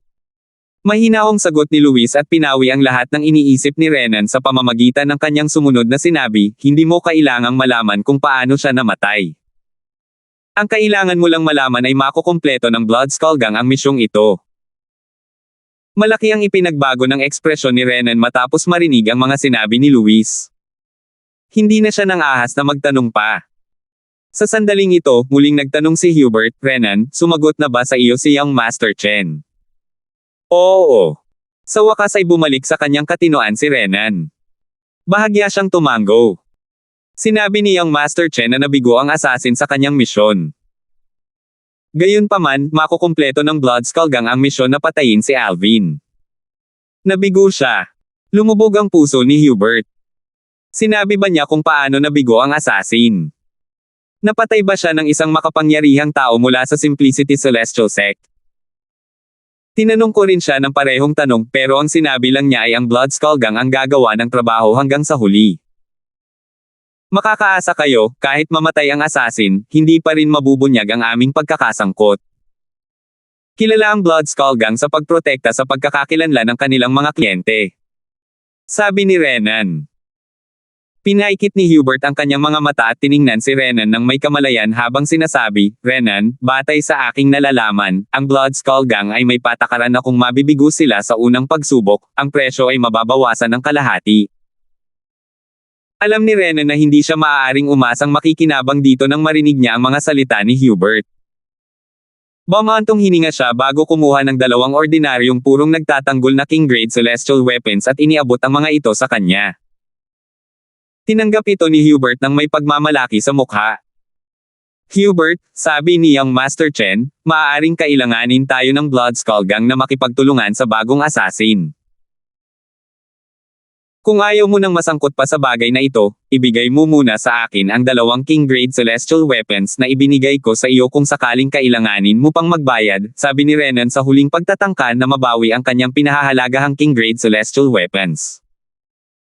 Ngumisi lang si Hubert habang itinatabi ang dalawang King Grade Celestial Weapons at sumagot, Renan, bakit hindi ako makialam? Hindi tayo ibubunyag ng Blood Skull Gang. Wala akong pakialam kung makipagtulungan ako sa kanila para patayin si Alvin basta't kaya ko. Bigla na lang may pumasok na ideya sa isip ni Renan, dahilan para muling magbago ang ekspresyon ng kanyang mukha. Hubert, kung hindi ako nagkakamali, ang purong pandepensang King Grade Celestial Weapon na inalagaan ng isang Celestial Lord na ibinigay mo sa assassin ay nakuha ng iyong lolo mula sa Profound Nether Mansion, tama ba? Naguluhan si Hubert. Hindi niya alam kung bakit ganoon ang itinatanong ni Renan. Dahil patay na ang assassin, ang kanyang spatial ring ay malamang napunta sa taong pumatay sa kanya. Kung ang taong pumatay sa kanya ay isang powerhouse mula sa Simplicity Celestial Sect, posible na makilala ng powerhouse ang iyong King Grade Celestial Weapon sa spatial ring ng assassin. Seryosong sabi ni Renan habang nakatingin kay Hubert. Sa wakas ay naunawaan ni Hubert ang bigat ng sitwasyon matapos niyang marinig ang mga salita ni Renan. Malaki rin ang ipinagbago ng kanyang ekspresyon. Sa katunayan, ang King Grade Celestial Weapon na ibinigay niya sa assassin ay ibinigay sa kanya ng kanyang lolo. Karamihan sa mga powerhouse na mas malakas kaysa sa Celestial King sa Simplicity Celestial Sect ay alam ang tungkol sa King Grade Celestial Weapon na dating hawak ng kanyang lolo. Hubert, sa tingin ko dapat mong pag-usapan ang bagay na ito sa lolo mo. Kung may mangyari mang masama, natatakot akong mapapahamak ka kung wala kang suporta mula sa lolo mo, sabi ni Renan na may takot sa mukha. Ang una niyang naisip ay huwag isisi kay Hubert ang lahat. Tutal, alam niya, batay sa ugali nito, kung may mangyari sa kanya, tiyak na hihilahin siya nito pababa kasama niya. Hahanapin ko agad ang lolo ko. Hindi nag-aksaya ng oras si Hubert at lumipad na para hanapin ang kanyang lolo.